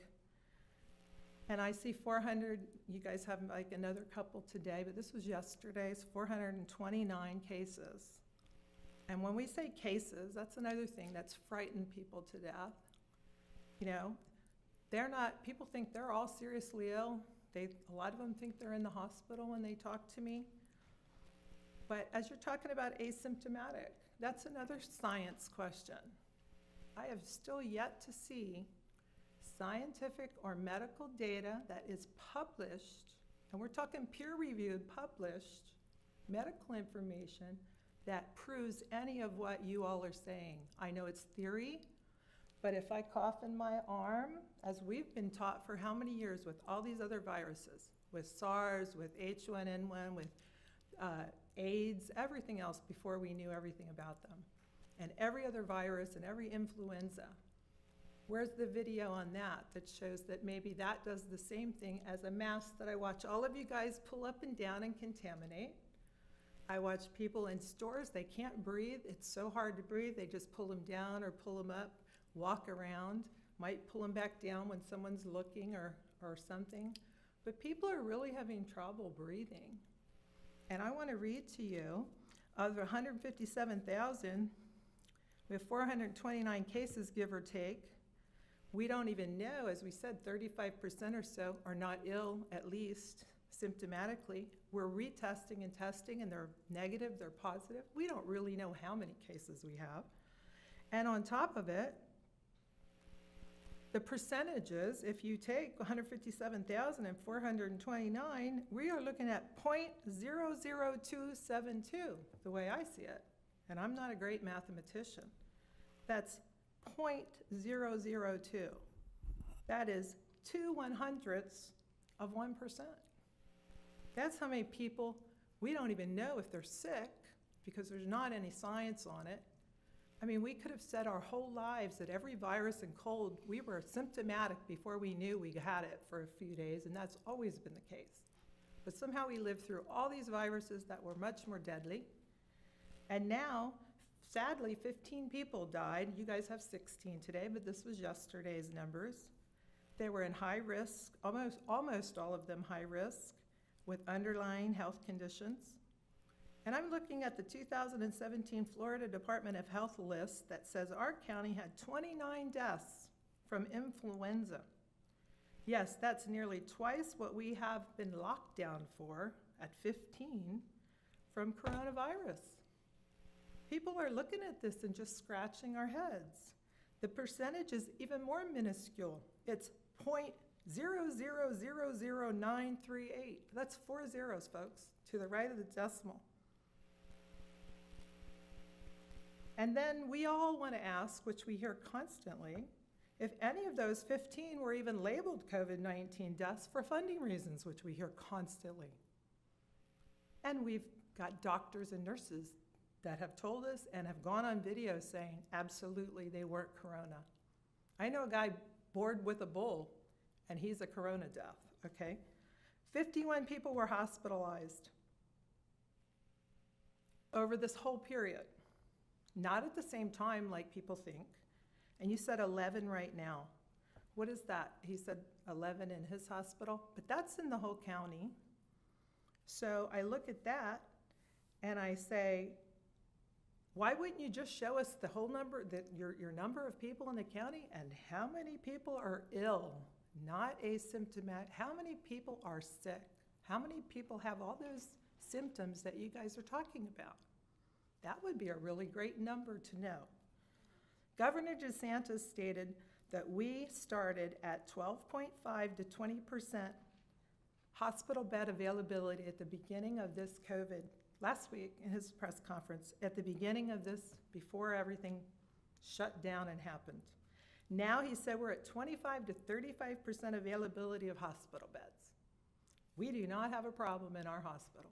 I have doctor friends here who tell me that's absolutely the case. He also said the high levels of increase you will see in cases is partly, first he said all, but now he says partly due to not testing sick people. We were testing all sick people in the beginning. We didn't have enough tests. Now we're testing all these healthy. We're testing prisoners, migrant workers, nursing and rehab center patients, their families, everyone that goes, every one of my friends that goes in for a routine eye surgery, any kind of routine procedure that have been held up for 4 long months have to be tested. Of course those numbers are going to go sky high. Everybody's trying to get it, before you shut us down again, they're trying to get their surgeries done. And some of them have been very ill not being able to get those done. Then we have workers going back to work. They all have to be tested. And if someone tests positive, they all have to be tested again. All of these, many of them, even according to your own numbers here, 35%, no symptoms whatsoever, were never sick. The president said the same exact thing. He said that's why these tests are so high. And let's talk about masks. Like we said, many people, and I have other people here, and many people that are listening today, sadly, to hear how you feel about people with disabilities. They can't breathe, they become dizzy and have major health issues if they wear a mask. I didn't see an ADA or any kind of health exemption in anything you've recommended so far. I've looked everywhere. I do see that in other cities. No one should be shamed or bullied or have to disclose or prove to others according to ADA and HIPAA laws that they have a disability. You don't even make people do that to bring a pet in a store, because that's a disability and that's their privacy rights to not explain to someone walking in a store what their nature of their disability is. Are you guys discriminating against those that are disabled? That's really my question. I just wrote that here. It wasn't in my notes. My notes changed because I am flabbergasted of what I heard. That we can't be that Rosie the Riveter. We have to be shamed. I just can't even believe it. Could all of those of you who want to help people who can't wear a mask, rather than doing that negative thing, how about if you're concerned, because my mask is supposed to protect you, is how I understand it, right? Why don't you guys buy a $2 visor plastic, which I've seen employees here have in many other places. It costs you $2 to cover your eyes, which I'm told by friends that I've asked, what's the biggest concern? That I'm not helping you protect because I can't wear a mask. And they've told me their eyes are not covered. You know, like you could sneeze or something accidentally, which I would use my, but if someone else didn't, they might be able to hit your eyes, and it wouldn't be covered by your mask, and your mouth would be covered in your nose, but not your eyes. Therefore, how about, rather than being the victim all the time and someone else needs to take care of me, how about if we get innovative and say, how can we take care of someone else without having a fight in the grocery store or hating your neighbor? How about if we do something positive and say, I'll wear that extra shield, and now people who can't wear their masks, they don't have to, and none of us have to fight about it. Wouldn't that be like a great thing? There are people that aren't going to any restaurants that require a mask because of this. Okay, so you guys, you're right. There's some people that won't go to a restaurant if you don't have a mask. There's just as many people the other way, is what I'm trying to say. And we still all have to live together here. You know, prejudice wears different hats, and sometimes it's not about color. Sometimes it's about disability or people that don't think like you do. And that's part of coming together and listening to each other. I'm listening. I wish I could wear a mask and feel good about it so that no one had to be upset with me. That's what I wish. That would be my wish for you guys, is that I could do that so I don't have to be here defending my right to be able to have what I have. That's really shameful. So anyway, one of the things I read when I looked up OSHA laws and issues is that, let me get to that, masks decrease oxygen intake and masks make breathing difficult due to hypoxia. It increases carbon dioxide and toxin inhalation that are exhaled. We exhale when we breathe. They become trapped in the mask and re-inhaled into our lungs. And any dormant virus, retroviruses that we have, if we are compromised particularly, then that's going back into our body now. Okay? The normal person isn't born with a mask, and little children don't wear them for that reason. Virologists measure COVID-19 to be 80 to 140 millimeters in size, making the weave of the material of the mask to the virus to be the equivalent of a chain-link fence to a mosquito. This information was taken from the Respiratory Care 55, 2010, 569577 information. And this is from OSHA. Effectiveness is not studied according to this. NIH Government Journal of Occupation and Environmental Hygiene, 9/1/5964, 2012, says, effectiveness is not studied. Absolute zero peer-reviewed studies have been carried out on mask effectiveness within a social environment to control, prevent, or eliminate the spread of disease.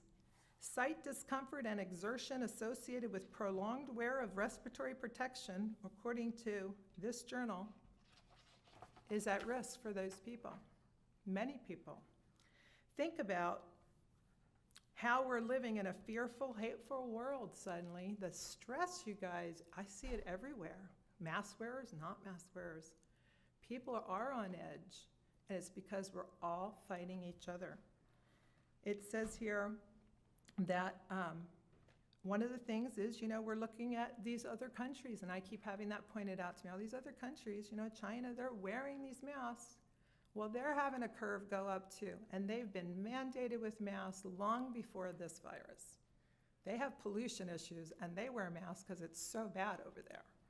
Ms. Kowalski? Yes. I'm not trying to cut you off in any way, but if there is a time limit at some point. Well, I so- counted the time that you. Okay, I'm not trying to argue with you. Someone before me, Again, I watched the time to be sure, and I. I'm not trying to argue with you. I'm just trying to encourage you to get to the point so we But could. I Okay. appreciate. Thank you. I want to let you know that I do appreciate y'all not letting the public, that's what I am, and these people are, speak to this agenda item before you all decided that everyone was idiots, and that several of you decided, not all, that you were going to go ahead and do a shutdown or whatever Okay. Jason wanted. I'm happy to have a respectful and civil conversation and allow you the opportunity to do the same, but I'm gonna need you to stay on topic to do that, and the path that you're going down is. Talking about masks. Okay. Okay. Well, let's keep going then, and. Brett? Yeah. Okay, I appreciate that. Thank you, Dylan. Okay.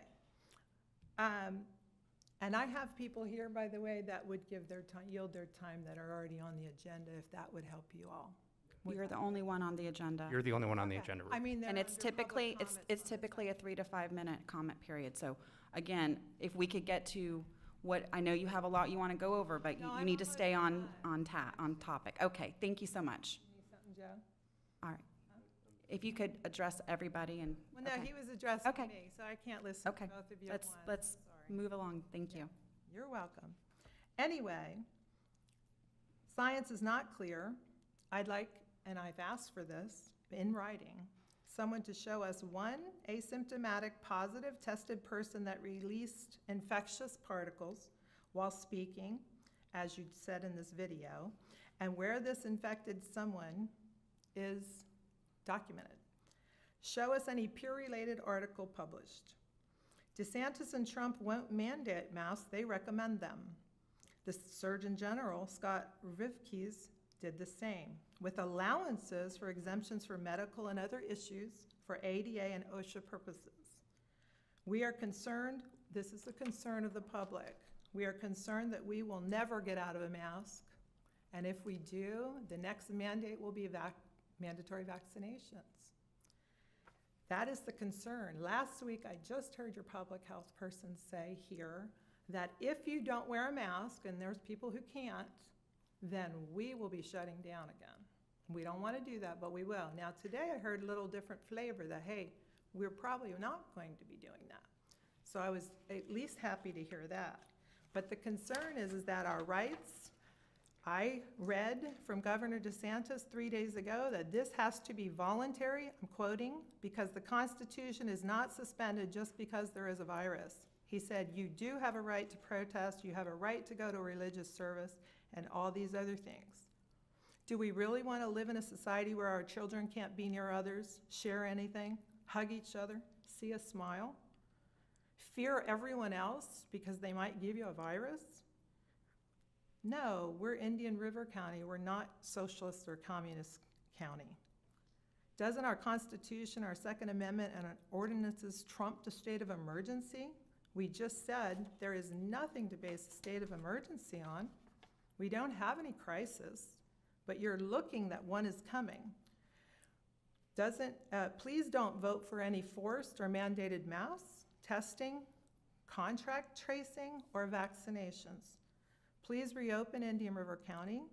I believe our county's physical health and mental welfare really depend on it. If you find anything necessary, I'd appreciate you recommending with listed exemptions for those that have disabilities. You know, we hear this constantly from the other side of the platform, our body, our choice. Don't force anything on us. Well, personal freedom's hard to take back once it's been taken away, and we're seeing that with the shutdown. So thank you for your time, consideration, and your service. And know that I and many of us pray for you guys every single day because you have tough jobs and a lot of decisions to make and people that, you know, are not always happy whichever way you do that. And I sincerely mean that. But I'm willing to do 2 of those 3 scalpel things, Dylan, and I want to work with you guys somehow. Could we have a little section of no masks for disabilities, you know, placed in one of the tax collector? I know it's not your purview, but these are things we could think about if we're going to be long-term in this situation. Okay? Thank you. Thank You're you for your comments. You're welcome. All right.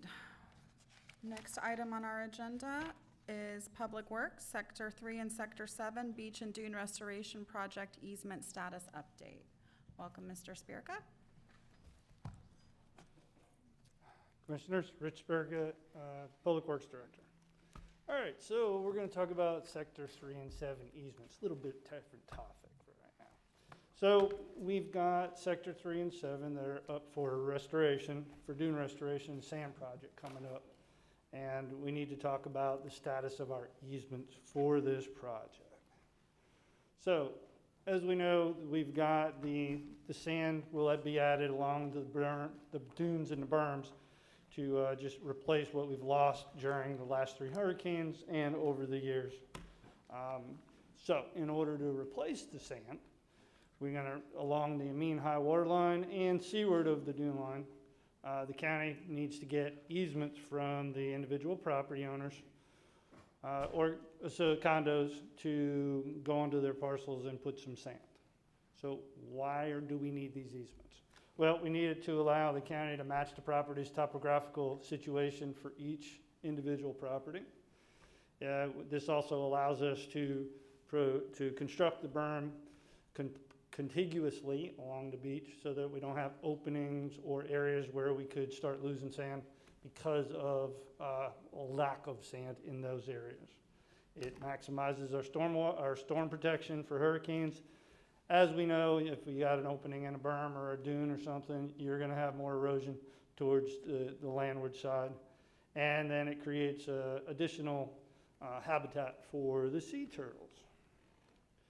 So let's start with Sector 3. Sector 3 is about 6.5 miles long. We have Aptum as our consultant, and right now we're looking at about 700,000 cubic yards of sand to be put in Sector 3. Right now the cost that we have is $14.8 million, right around $15 million at this point in time. So Sector 3, the easements. The easements we've mailed so far, we've done 2 mailings in Sector 3. We did one in June, between June and July, July and December of 2019. And then we did a second one between February and May of 2020. And we're currently working on a 3rd mailing. So here's one of the reasons why we're trying to get all these easements. So this is the north section of Sector 3. So right now we have blue, which is ones that we're working on. Green are ones we have, and yellow are ones that we haven't really heard back from the property owners. So in the north area, it doesn't look bad. We got the way north section that we haven't heard back. We got a bunch of them that are blue that we're working. The attorney's office, along with staff, have been working diligently to get these things correct so we can get them recorded. And then toward the south of the north sector, you can see a lot of green, few yellows interspersed, but we're confident in the north section that we're going to get more easements. Now let's look at the middle portion of Sector 3. Now we got a little bit of a concern. So as you can see, again, the greens are ones we have, and yellows are the ones we really haven't heard back, and you can see there's a bunch of them. This causes us a concern from a constructability issue. Basically, if you have a lot of areas that don't get sand, then we're going to have problems in the future. Toward the south end of Sector 3 in the middle, we've got a bunch of easements that we're working on with the property owners. Then the south end of Sector 3, we're at 50-50 right now. There's a lot of blues, there's some greens, but there's still some yellows that are going to give us some openings in the dune area if we don't hear from those property owners. So for Sector 3 right now, what we have is basically we've got about 30% of the easements that are signed, recorded, ready to go.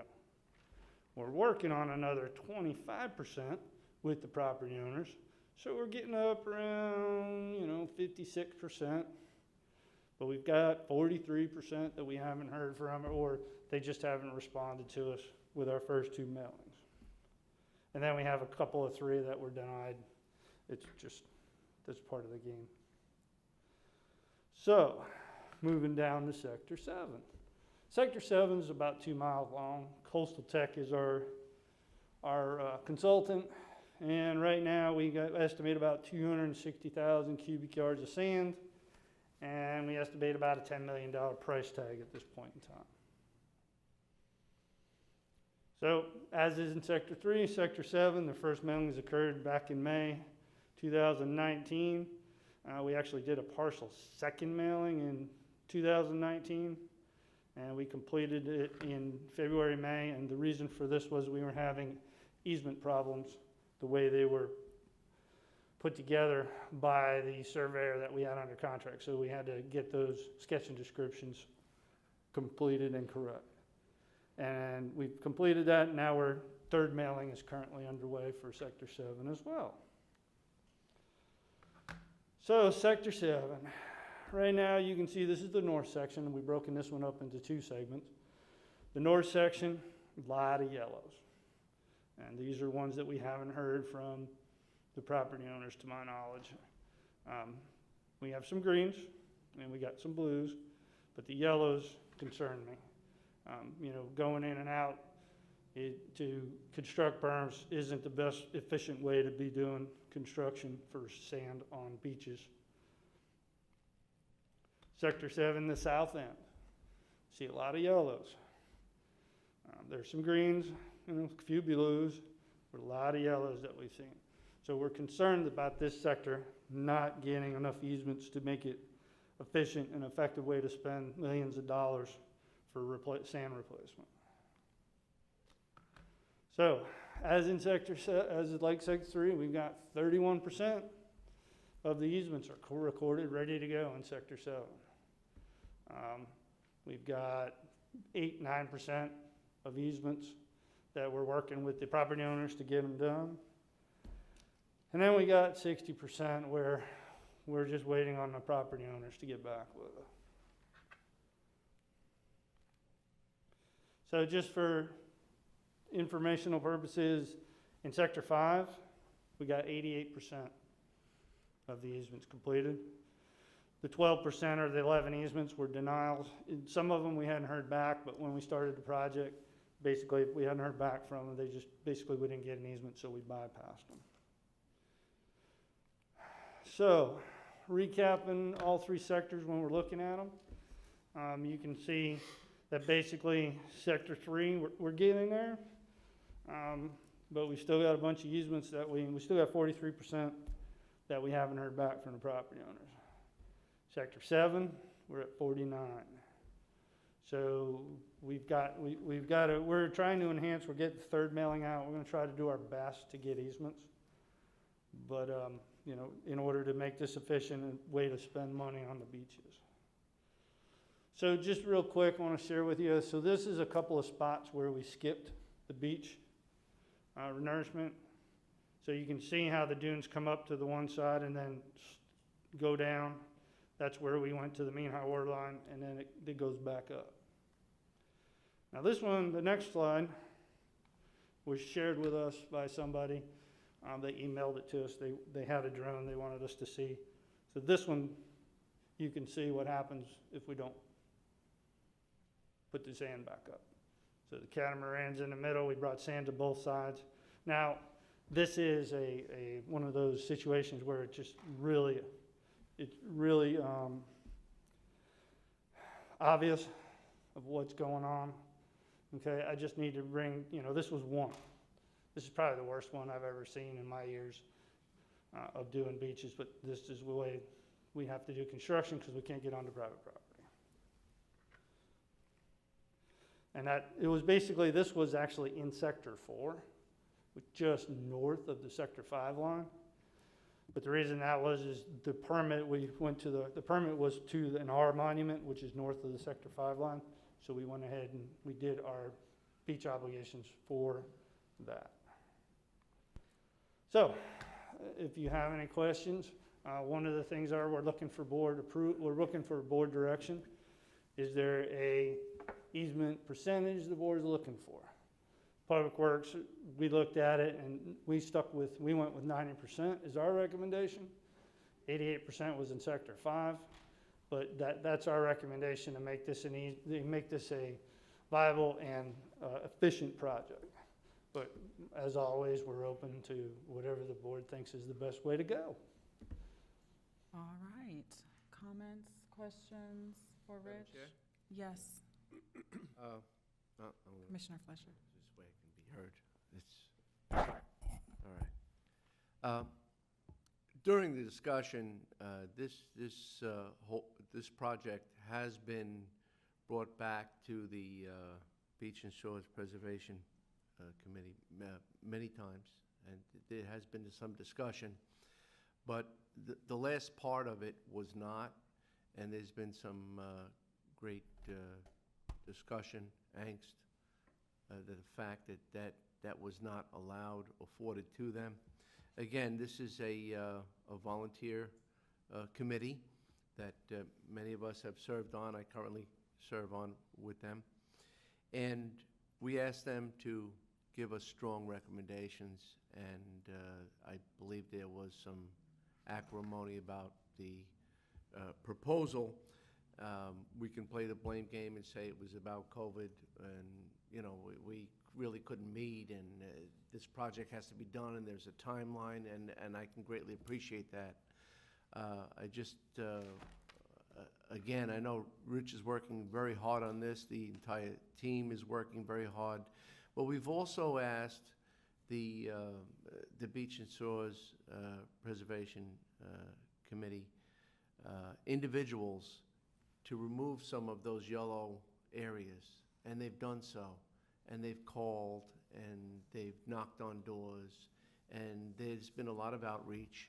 And, I just can't just have to pause for a minute and say we've asked them to do so much on a volunteer basis, and we basically respect their strong recommendations to the board. And they understand that the decision is our board issue to make, but they have had an open conduit of conversation, and we have a collection of a lot of individuals who have expertise and care greatly for the future of the beaches. With that, I just wanted to offer the thought, perhaps, and I'm eager to hear. I see some of the individuals are here today, and I'm sure we're going to have public input.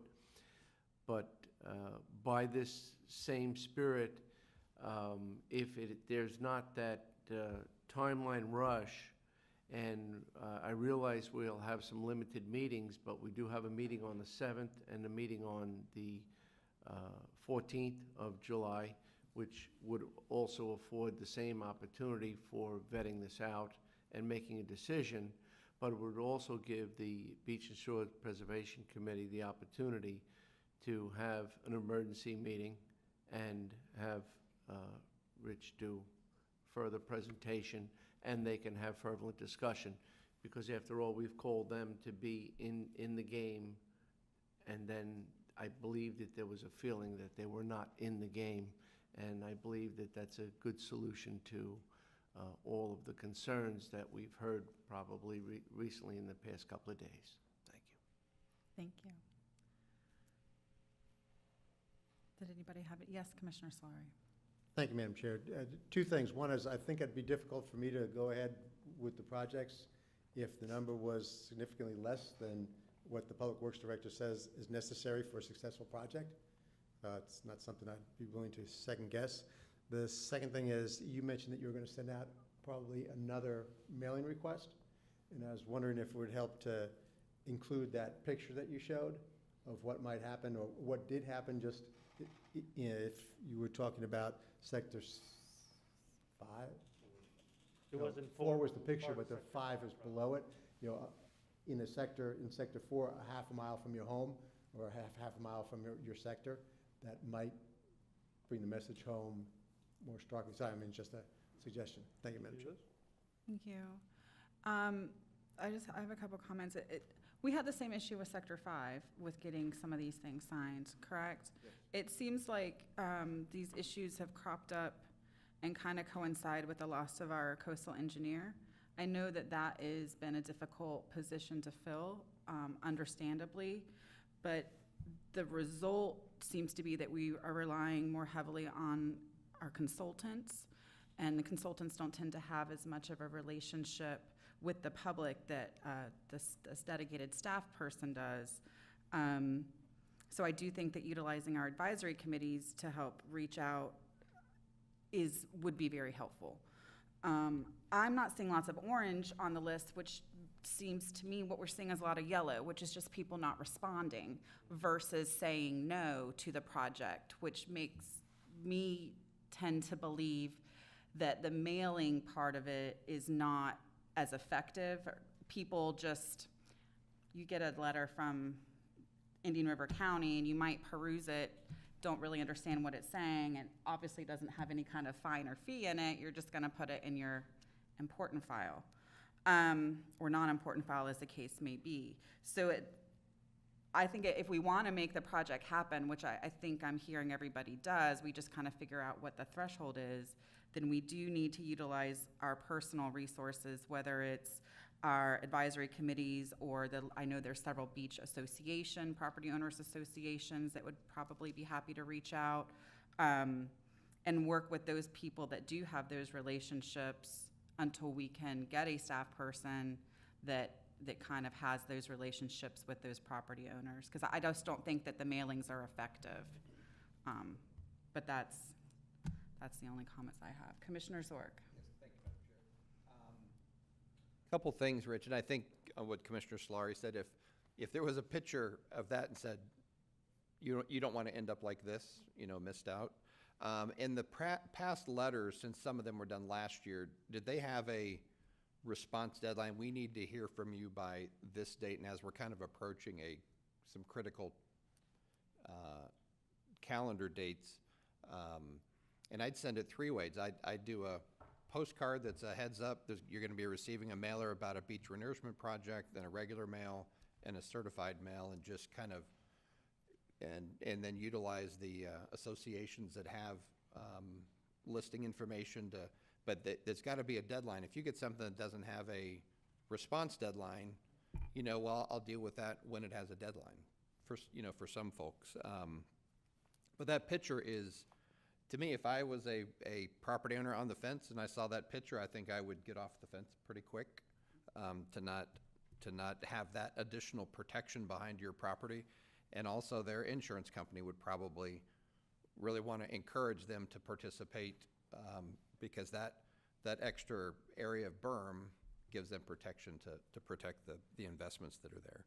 So, whatever means, even if we had to have some outsourcing, somebody to help on that, to try multiple different pathways to reach these folks. But I think the key thing is that picture, whoever sent that to you, that's a great illustration.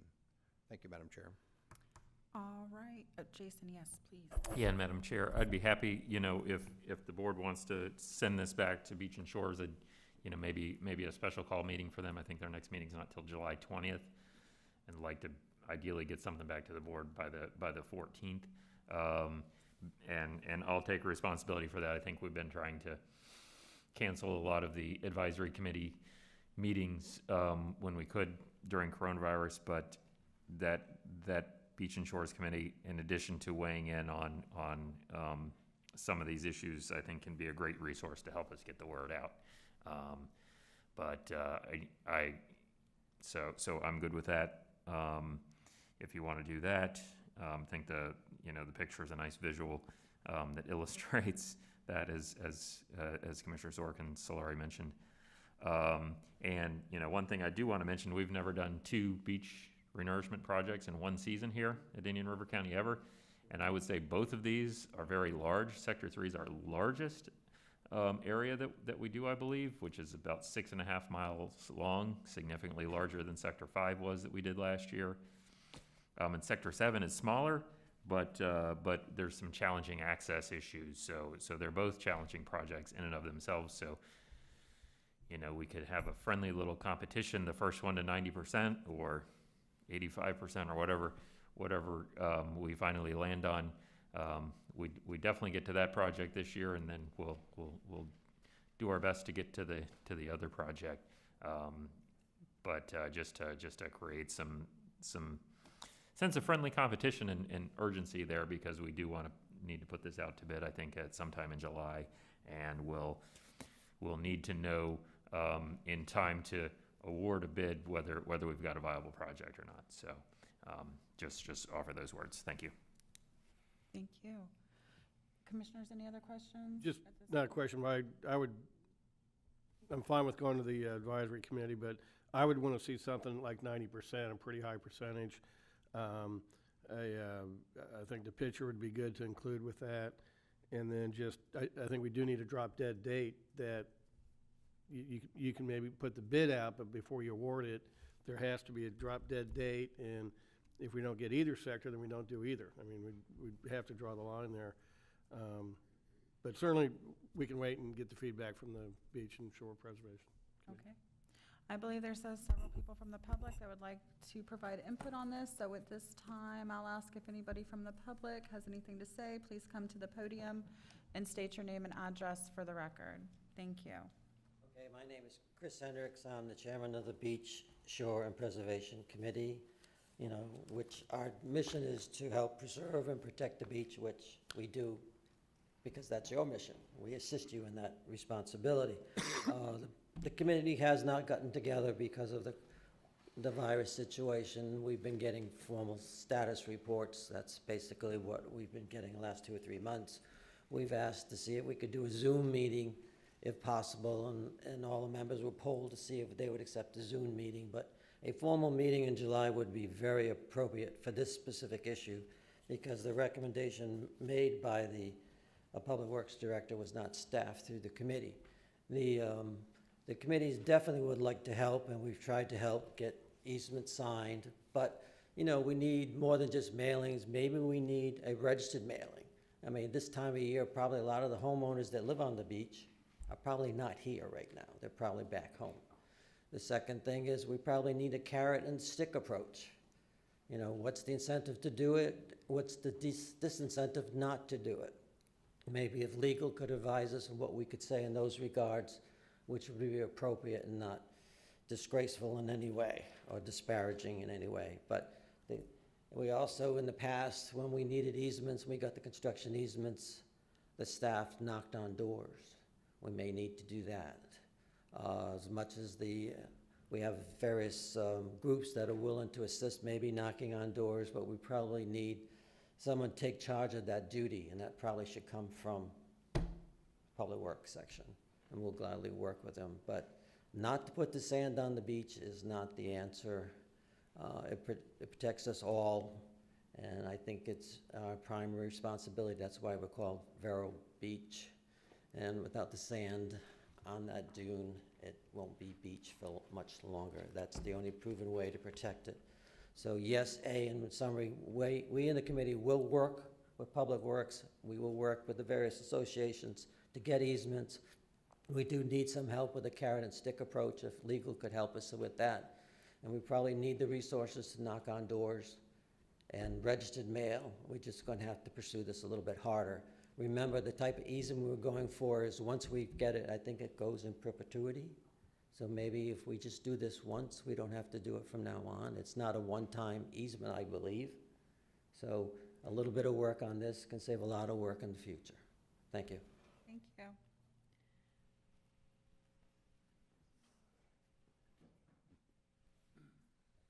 Welcome. Good afternoon. Well, not quite. Good morning, Tuck. Tuck Farrell. I'm president of the North Beach Civic Association. I also sit on the beach committee. But I wanted to come before you today because this is coming up very quickly and we haven't been able to meet. The coronavirus thing has kind of messed up everything, and it's been difficult to reach people, I think. And maybe we do need to rethink the methods, and we have to come up with a new focus. It looks like we're not officially reaching the people, But I'd like to put out an email blast, and I'd like to work through our association. But I need to get some more information, and I'll reach out to the county and try to get more information from Public Works. But my mom, for instance, is in Sector 3, and we've never gotten anything. I don't know why. She's passed on. It's in an estate. There's a mailbox there. I pick up her mail still. We still get mail there. But we've never gotten anything. And I've requested copies of this before, and I still haven't gotten anything. And I don't know how they were supposed to come, whether they were trying to email them. But I've requested copies about 5 times from my mom's house, and I've never gotten anything. So there may be some people like that out there. But also we've got a problem because people are at different places, and because of the virus thing, they can't be. So we should look up secondary addresses maybe. But I think the registered letter thing would show us a lot. I mean, it's a little bit more expensive, a little bit more trouble, but we need to try to get to the people. But also we need to maybe sell this a little bit better. And I think that picture was an excellent example. I really appreciate Public Works bringing it, and Commissioner Zork and the others saying that, and Commissioner Flesher saying that that's a good idea, because it really is. Because the picture says 1,000 words. And if there's not sand on the beach there, and there's a hole, that's not good. But the barrier island is a barrier island. And if we don't have a good dune system, we're going to have a real problem. I mean, we could lose houses, the river, the whole thing. The mainland over here is very low in elevation. And that's why they call this a barrier island. If we don't stop the ocean up there, it's like the Dutch and the dike. If you don't stop the ocean out there, where they put the dune's about 13.5 feet.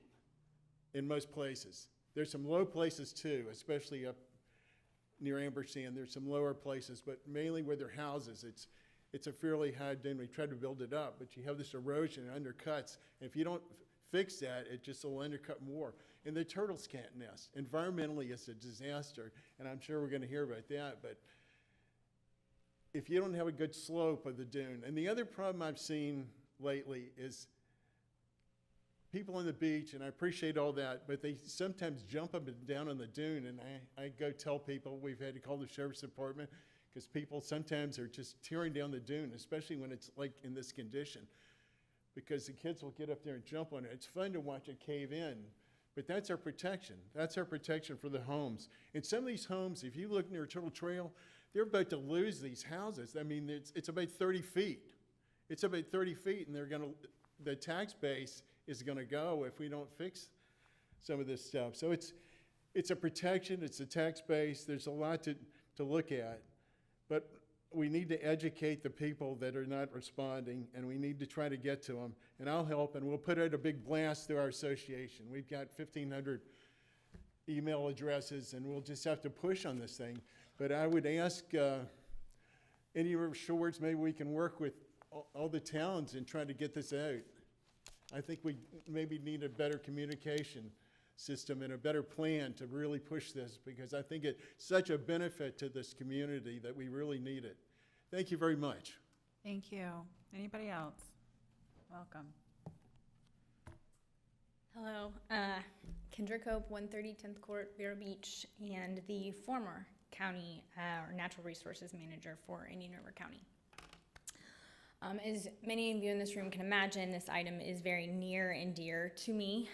I was the one who started the county's initiative to obtain perpetual beach easements for sectors 3, 5, and 7, following an example of a successful perpetual beach easement issued for the FIT property adjacent to our tracking station beach park. Based on my knowledge of the easement initiative and what has been presented here today by staff, I'm actually very displeased in the way that this very important task has been managed since my leaving. I fully understand how detailed this task is and how important it may feel, or impossible it may feel at times on the staff side to gather enough correctly executed easements prior to that very important November 1st deadline, so that beach nourishment projects can be constructed as originally designed and have the greatest level of protection in these critically eroded areas of our community. However, the current staff recommendation can be interpreted as such that staff purposely set this easement bar too high to find a way out of the responsibility of constructing these projects, or they just picked some pie-in-the-sky number that sounded really great, which is not how this county's beach program needs to be treated. To revert back to Sector 5, Sector 5 has approximately 56 parcels that needed to have easement respondents or easements signed. I do want to make a note that the statistics presented today at 88% are actually incorrect and based on a false total that was represented on the online web map. There's additional parcels included in that web map that don't actually account for what is needed for the project. So when you take those 56 actual parcels into account, approximately only 10 or 11 parcels for Sector 5 did not respond to attempted contact attempts or actually decline their signature, meaning that's only 80 to 82% of the parcels with executed easements in place prior to sand placement. Yet the county continued with that project, and the county's field staff did a really great job making sure that the project was constructed well and it kept the integrity of the engineered design, even with those few holes. One was very devastating, as we could see.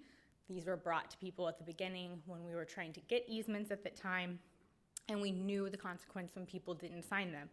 But that project was done very well.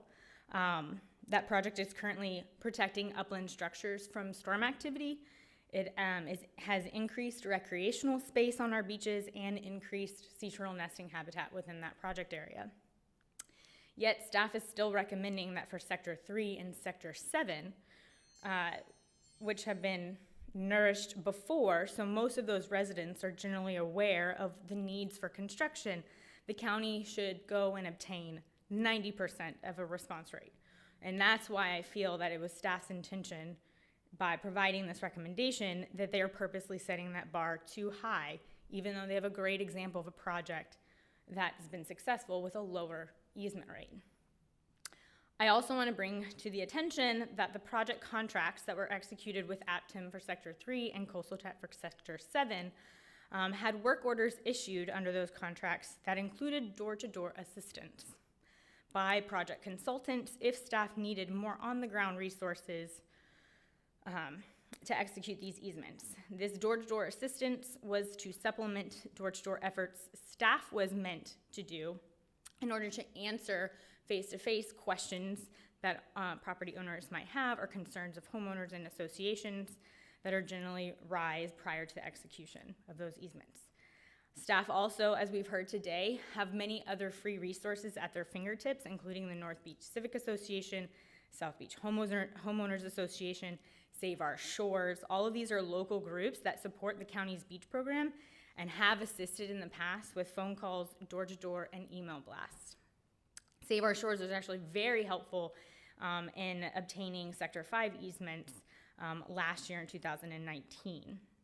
But today's item didn't mention any of these, and they haven't bragged that they've used any of these resources, which one again, but instead have said that we want to do a third round of mailings, which Commissioner Adams and many others in this room have pointed out may not be the best plan of action when moving forward trying to get signed easements. And my experience tells me that if staff would begin these door-to-door efforts, which I think the Beach and Shores Committee would entertain, with their most experienced staff, that these use these free resources, that easement rate would greatly increase and save the county costs in these certified mailings that they've been sending out. I would also like to bring attention to the fact that Sector 3 has active temporary construction easements that were not mentioned today. As long as a property owner has not moved or sold their property from the time which those temporary easements were executed, these easements should still be valid. They may not include the same language about customary use as the current perpetual easement, but they are still valid for constructing a beach project within Sector 3. And I encourage the commissioners to look into having those easements count towards whatever that new goal, that ratio is, that staff needs to initiate the construction within Sector 3. And then lastly, which is an item that wasn't really talked about in the presentation, but was presented in the agenda, and I wanted to point out was the county's obtained $11 million and $6.5 million in state and federal cost shares for Sector 3 and 7. And this is including the FEMA assistance from Hurricane Dorian if a PW is issued for those.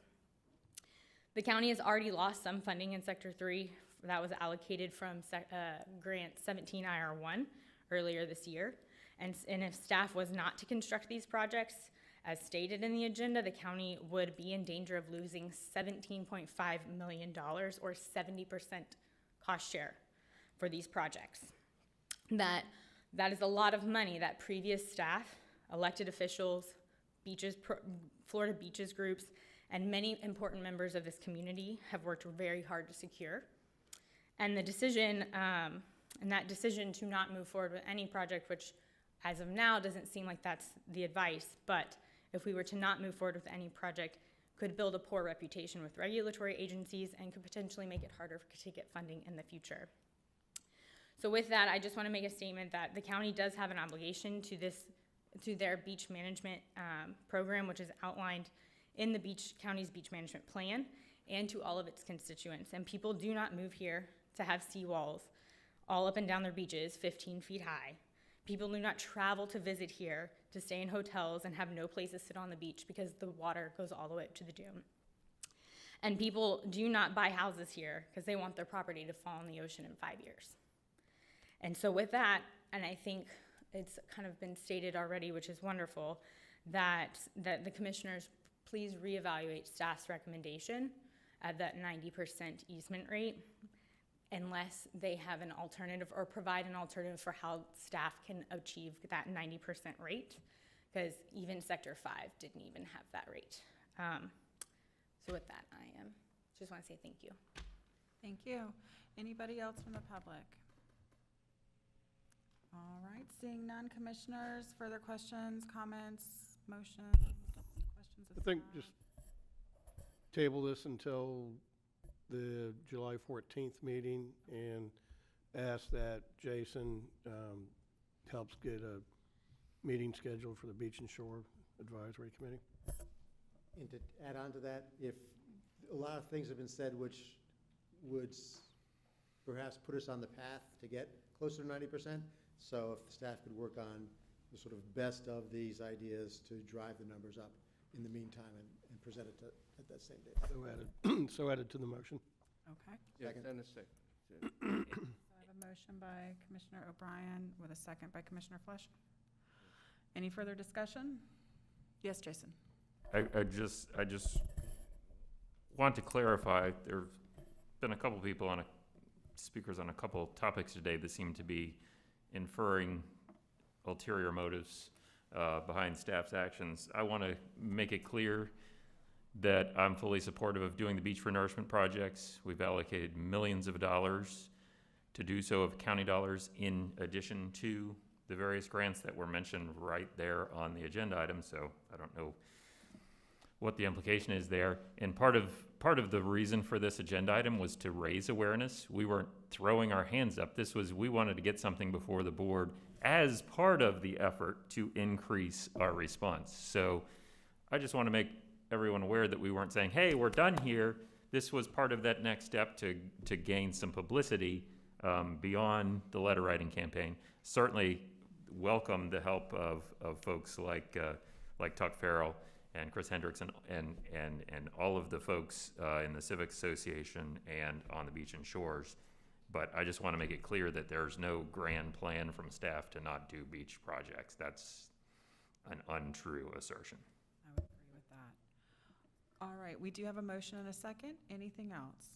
Madam Chair, I understand. I just heard the county administrator loud and clear, and I want you to know, I don't believe that was the intent by anybody who spoke out as far as the Beach and Shores Preservation Committee. And the individuals that did called upon clear concern, and I think the concern was based on that one picture that was also displayed at a Beach and Shores Committee meeting. And that's what got everybody really started on reaching out. And I believe that if we get focused in on a hard drive I think can be done. As Tuck Farrell indicated, he did not get a response for a property that would be a deciding factor. I believe there are many others out there, but I don't believe that there was any intent at the Beach and Shores Preservation Committee level that something got slipped by here.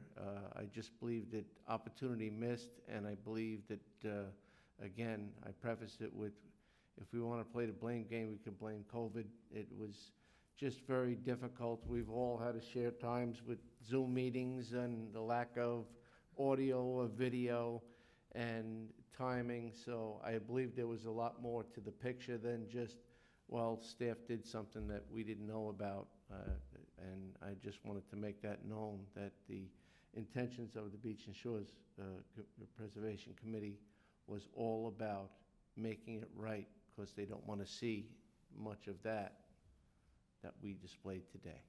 Thank you. Okay, thank you. All right, there's a motion by Commissioner O'Brien with a second by Commissioner Flesher. All in favor? Aye. Opposed? Motion carries. All right, and with that, we will move on to county attorney's matters. Dylan, 13A. Thank you very much.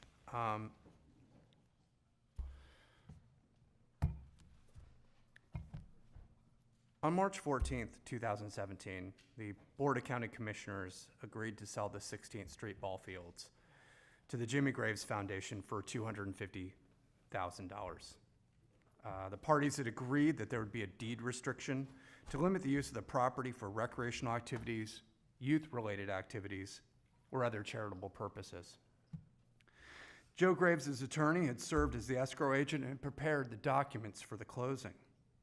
The deed did not include the deed restriction. I must apologize to the board. Our office should have caught this, but this was not an ordinary arm's length transaction. This was an agreement with a not-for-profit to do good things for the children of our community. I watched a portion of that meeting video this morning. The room was packed with children, wearing white shirts in support. There was someone sitting in the front row with a sign that said, "For our children and grandchildren." There was a standing ovation for Mr. Graves. In August of 2019, the not-for-profit foundation sold the property to Jimmy Graves Sports Complex LLC for $157,300, almost a $100,000 loss. The county later learned that the Jimmy Graves Sports Complex sought to sell the property to be used for something other than the agreed uses. County staff has had calls with the property owners to try to resolve this issue of the uses of the property. County staff had proposed to allow the sale with the foundation being able to recoup its $250,000 payment to the county, and also to allow the foundation to recoup its costs for the physical improvements to the property. This would have made the foundation whole. The county would have then taken the remaining funds from the sale of the property, and those funds would have been used for recreational purposes. And the county then, staff had agreed that we would then utilize that money not just for recreational purposes in general, but we were going to actually then make improvements to Hobart Ball Field and rename those improvements and use those to be named for the Jimmy Graves. And we were going to pay for the construction of that and the maintenance of those improvements forever, so that Mr. Graves didn't have to do that anymore. This was a win-win for everybody. And late Friday afternoon, we received a counteroffer from the foundation. The counter was to give the county $200,000. Please keep in mind that we believe the sale of the property is roughly going to be for $1.1 million. Joe Graves or his law firm would then be reimbursed for any out-of-pocket expenses, and any remaining funds after the attorneys get paid would then go to the foundation. And the county would still be on the hook for renaming a part of our facility after Jimmy Graves and maintaining that facility. I did not mean to thrust this on the board this morning, but I felt this was an emergency because I feared the sale was imminent. And I recommend to the board that the board authorize the county to file suit, to protect the county's interests in this matter, and to authorize the county to move forward with Murphy and Walker for that litigation. I am available for questions. Move staff recommendation. Second. I have a motion by Commissioner Solari with a second by Commissioner Flesher. You had a comment, Commissioner Flesher? Thank you, Madam Chair.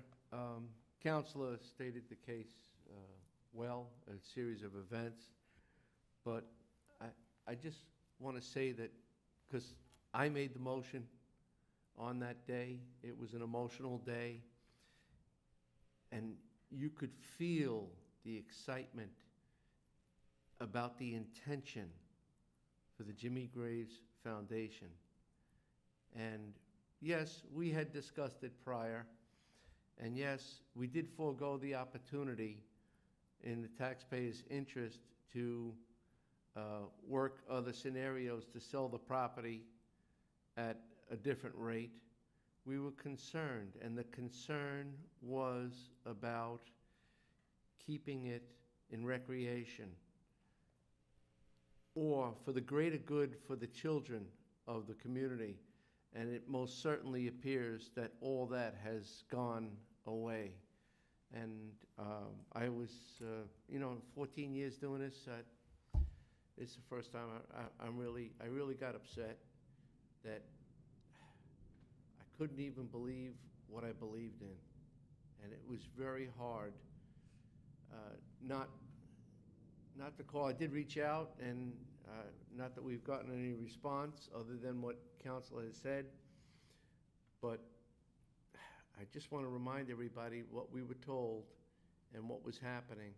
And it's never a good thing to have to say, go forward, let's file. But this is just a very, what I feel is a very disingenuous act that I believe that we were misled. I did discuss that. We did discuss that at a meeting here at the upstairs in Jason Brown's office with Joe Graves, and he stated very clearly that that was most certainly not his intention to mislead anybody, that he was going to do the right thing. But I don't feel that that's the case right now. So that's why there was a quick second on that motion. Council, thank you very much. All right, any further discussion? Just, it seems that we feel that the buyer will do something like multifamily with the property, which clearly wasn't the intention of the deed restriction. But Jason or Dylan, it's my understanding the property is not zoned for that, so they would have to go before the city council and either get a land use change or a rezoning. Is that correct? Yeah, I've just done a quick search of some of the records over at the city, and it's my understanding there have been conversations about land use change and a rezoning for the proposal. Okay, and then this whole thing of deeding it over to the Jimmy Graves Sports Complex seems kind of irregular to me, I think. And then I assume Mr. Graves is on the board of the Sports Complex LLC, is that correct? I will make one note. I was going through some of the old documents again, and it appears that in the original offer from the foundation was that, I'm just trying to pull it up, is that they had said that the property could go to the foundation or a wholly owned subsidiary LLC, which was to be formed. I can only guess that that's what this is, but I don't have any more information about it. But my understanding is Joe Graves is on both entities. Okay, so then that just seems like that creates a huge conflict of interest then if the city has to vote on a land use change for property that Mr. Graves controls and is selling for $1.1 million. That just seems to be a gross conflict of interest in my opinion. Well, and Commissioner, to that, in the emails that I got yesterday from the city, I actually found an email from an associate attorney from Graves Thomas Injury Law Group that went to Monty Falls which said, hey, you know, I hope this finds you well. I'm the executive director of the foundation. I was hoping to meet with you regarding the 16th Street Fields property. I just find it interesting that someone who is basically an associate to Mr. Graves is asking somebody who is the manager who reports to Mr. Graves to meet to talk about how the future use of that property is going to run. Well, I agree completely with Commissioner Flesher. I think this is very disheartening. It wasn't what we intended back when we did this, and so I'll be fully supporting the motion, but this all just seems like it's really going downhill, in my opinion. And I would add that the LLC, I think that's a for-profit entity. I just want to remind everyone that the process that the board went through is an exception. We normally would have to take sealed bids for something like that. And the only way we can basically pick a winner like that, in my understanding, is that we're dedicating it to, we're conveying it to a nonprofit. I think that was the exception that we went through. So somewhat disheartening for that to become transferred to a for-profit that is engaged in trying to profit on the sale of the property, it appears. Okay, there is a motion by Commissioner Solari with a second by Commissioner Flesher. There's no further discussion. All in favor? Aye. Opposed? Motion carries 5-0. All right, I believe that is the last item. If there's nothing else for the good of the order. Everybody have a happy and safe 4th of July. Yes, most definitely. Watch out for the sparklers. All right, then we stand adjourned.